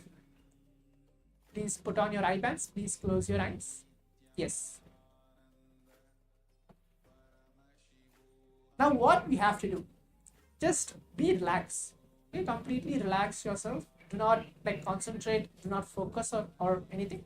Just be in that very space of Paramashiva. Swamiji's space. This for the next 3 minutes. The first round is going to be the 3 minutes, and the second round is going to be 3 minutes. It is you and Swamiji. The whole 3 minutes is just you and Swamiji. Okay? That's going to be the whole entire sequence. You can visualize any form of Swamiji. It can be for the past 1 or 2 days. we have been receiving the darshan of the Supreme Pontiff of Hinduism. You can either remember that form or any form of Swamiji you can choose and remember. So now please keep your eyes closed. Just visualize him on your third eye. Keep your eyes closed and see what does Swamiji wants to reveal to you. Just see. It can be colors, it can be pictures, it can be even darkness. It can be just something in a flash which comes and goes, or nothing comes, but you are just able to see Swamiji, anything. But whatever powerless cognitions you feel that you're going through, please drop everything at Swamiji's feet. It's just you and Swamiji. That's very beautiful space to be in. Okay, now please keep your eyes closed. I'm going to be chanting the Mahavakya intensely, and then you can chant the Mahavakya along as we're going to begin the first round. Om Nithyananda Paramashivoham. Om Nithyananda Paramashivoham. Om Nithyananda Paramashivoham.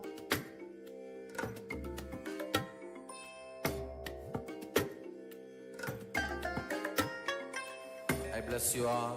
Let you all open all your three eyes and manifest the powers of Mahasadashiva. Om Nithyananda Paramashivoham. Om Nithyananda Paramashivoham. Om Nithyananda Paramashivoham. Om Nithyananda Paramashivoham. Om Nithyananda Paramashivoham. Om Nithyananda Paramashivoham. Om Nithyananda Paramashivoham. Om Nithyananda Paramashivoham. Om Nithyananda Paramashivoham. Om Nithyananda Paramashivoham. Om Nithyananda Paramashivoham. Om Nithyananda Paramashivoham. Yes. As we have completed the first round of the power manifestation, manifesting seeing shapes blindfolded, requesting each and every single participant here who is participating with us, the Zoom rooms and watching us live on YouTube, please open your eyes, please take off your eye bags.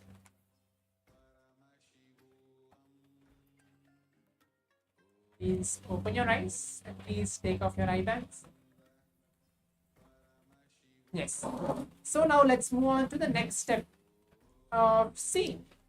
What is that? What does Swamiji wants to show? What you're able to see blindfolded. What you're able to see through your third eye. What is the different revelations Swamiji is showing you?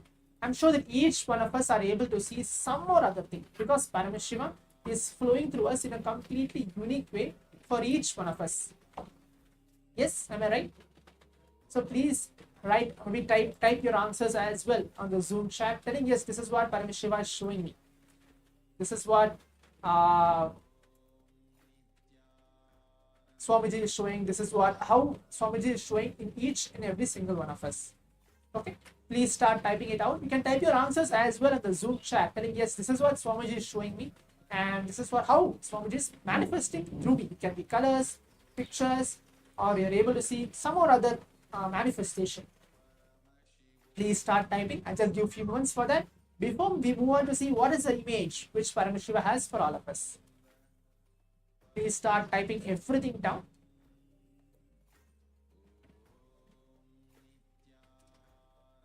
And one beautiful thing, Swamiji tells that Paramashiva is in detail. When you write everything in detail for the past 3 minutes, whatever you're able to see, when you start typing it out, penning everything down, be very clear, Paramashiva is in detail, and then it will actually manifest for you, and you'll see how your manifestation happens. Yes, please start typing everything out, write everything down. Do not have any powerless cognition thinking that, oh, is it right? Is it wrong? Am I getting it actually what I'm manifesting? No. Write everything down. Just you and Swamiji. The participant named as Chaikun, you have opened your eyes. You can even type out your answers. Let's see what does Paramashiva manifested through you as well. Talkie Jang, please turn on your cameras as we have one more round to go. So make sure at least you give your participation in the second round as well.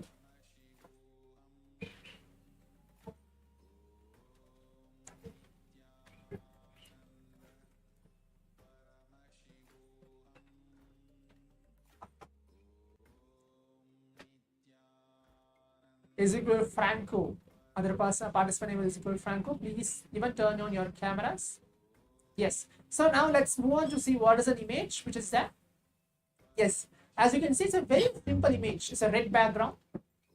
It's a triangle, the shape of a triangle with kind of a lining, which is that. Okay, it's a shape of a triangle with kind of a lining, which is also in red.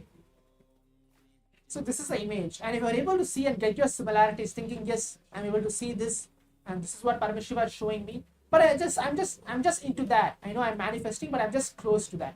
That's wonderful. That's great. But if you're not manifesting, if you're not still able to get, we have one more round to go. Do not worry, but we have one more round to go, and we are going to have continuous power manifestation sessions throughout this whole day of the Paramashivoham today. So now, as we're entering to the round 2, please keep your eyes closed. Please blindfold yourself. Requesting all the participants again. Please keep your eyes closed. This is the second round of the power manifestation. Close your eyes. Sit straight with your head, neck, and spine in a straight line. Make sure you're sitting straight. If you're sitting on a chair, if you're comfortable sitting on a chair, you can sit straight. Or if you're sitting on the ground as well, it's good. But keep your head, neck, and spine in a straight line. Visualize Paramashiva flowing through you in your very spine, in your very body. The second round as well, it's going to be shapes, but it's going to be different shapes. Let's see. Let's start playing with the powers. Let's see what Paramashiva is actually manifesting through us. Let's see what happens when Swamiji is flowing through us. Now, start chanting the Mahavakya intensely. Om Nitya.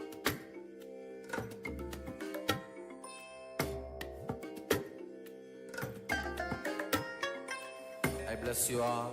Let you all open all your three eyes and manifest the powers of Mahasadashiva. Om Nithyananda Paramashivoham. Om Nithyananda Paramashivoham. Om Nithyananda Paramashivoham. Om Nithyananda Paramashivoham. Om Nithyananda Paramashivoham. Om Nithyananda Paramashivoham. Nithyananda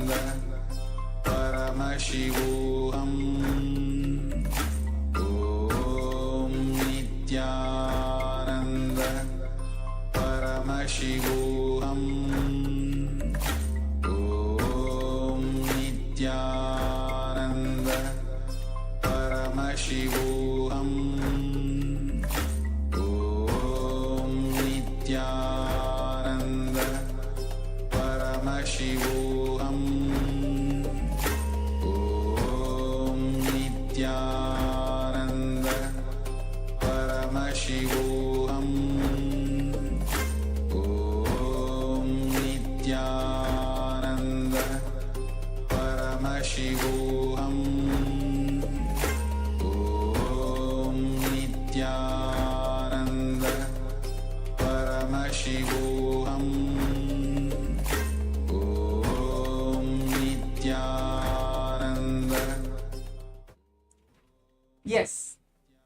Requesting all the participants here to relax. Take off your eye bands. Please open your eyes for all of us who is participating here in this first Paramashivoham Level 1, Level 2, Level 3 participants to please relax. Take off your eye bands. Slowly open your eyes. Now again, let's take a few minutes to write everything down. Type everything down. Whatever Swamiji is showing, whatever Paramashiva is showing to each one of us. Write everything down. Here, very beautiful point which I wanted to share is as you write, as you keep writing, or you can even type out your answers as well in the Zoom chat for the Acharyas to see. Swamiji tells that in our being, there is a Paramashiva particle, the God particle inside ourselves. All of us have that, but we don't realize due to some or other reasons. That is why Swamiji is here, to awaken that very part, that very component of our being, the Paramashiva component. Once we know that is awakened, you will see so many new things starts happening in your very life. It can be miracles, it can be health-wise, wealth-wise, anything. But so many miracles will start happening. You will see the change. Maybe not immediately, but towards maybe a day or two, you will see a change starts happening with your ecosystem, with your family, your friends, and so on. So requesting all the participants again, you can leave your message on the Zoom chat telling, yes, this is what Paramashiva is showing me through the third eye. Or you even can share your experience. So now let's move on to see the image which is there. Let's see what is a beautiful image which is going to be there. Yes, as you can see, this is the image. The image of a heart. It's in white color, kind of white and purple. Kind of blue also there, so there's three different colors as well: light blue, purple background, and more of a white, but it's in heart shape. So if you're actually manifesting, you can really congratulate yourself, clap, and then tell, yes, I'm manifesting. I know Paramashiva is flowing through me in this entire power manifestation. So that's good, as we had a complete 21 minutes manifesting Shaktis of Paramashiva, closing our eyes and manifesting third eye. Now we are coming to the conclusion. So in essence, what we have to learn in this entire power manifestation session, Paramashiva is real. You are Paramashiva. Everyone is Paramashiva. Everyone is Swamiji.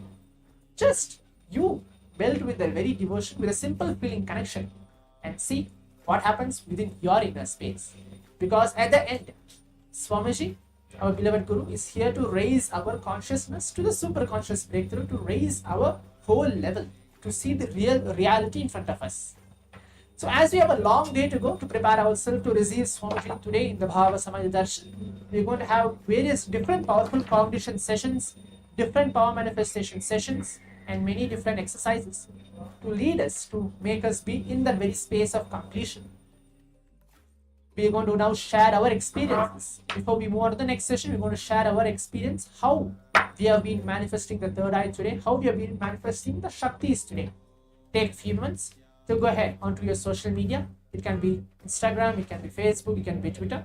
Please use the hashtag given below, hashtag KAILASA, hashtag Nithyananda, hashtag power manifestation, and the final hashtag is Paramashivoham.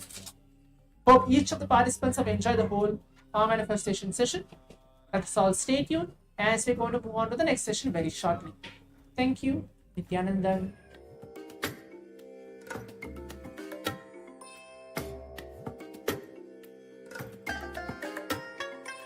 I bless you all.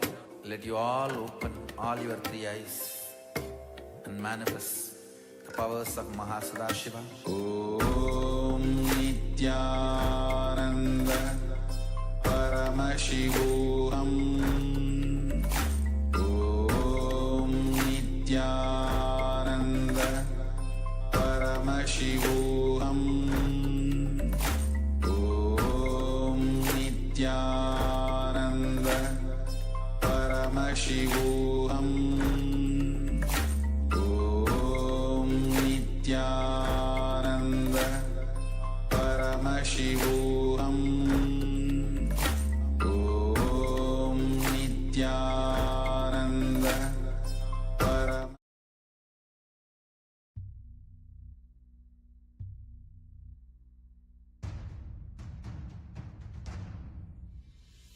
Sit as Paramashiva. Inhale and exhale deeply with 25 heads and 75 eyes and 50 hands. Visualize, meditate, connect with him. He is a living, alive being. Drop your form into his form and dissolve. Remember, you are a Sarupya Mukta, means your form is dissolved into his form. All my disciples, now I am initiating Salokya Mukti, Samipya Mukti, Saru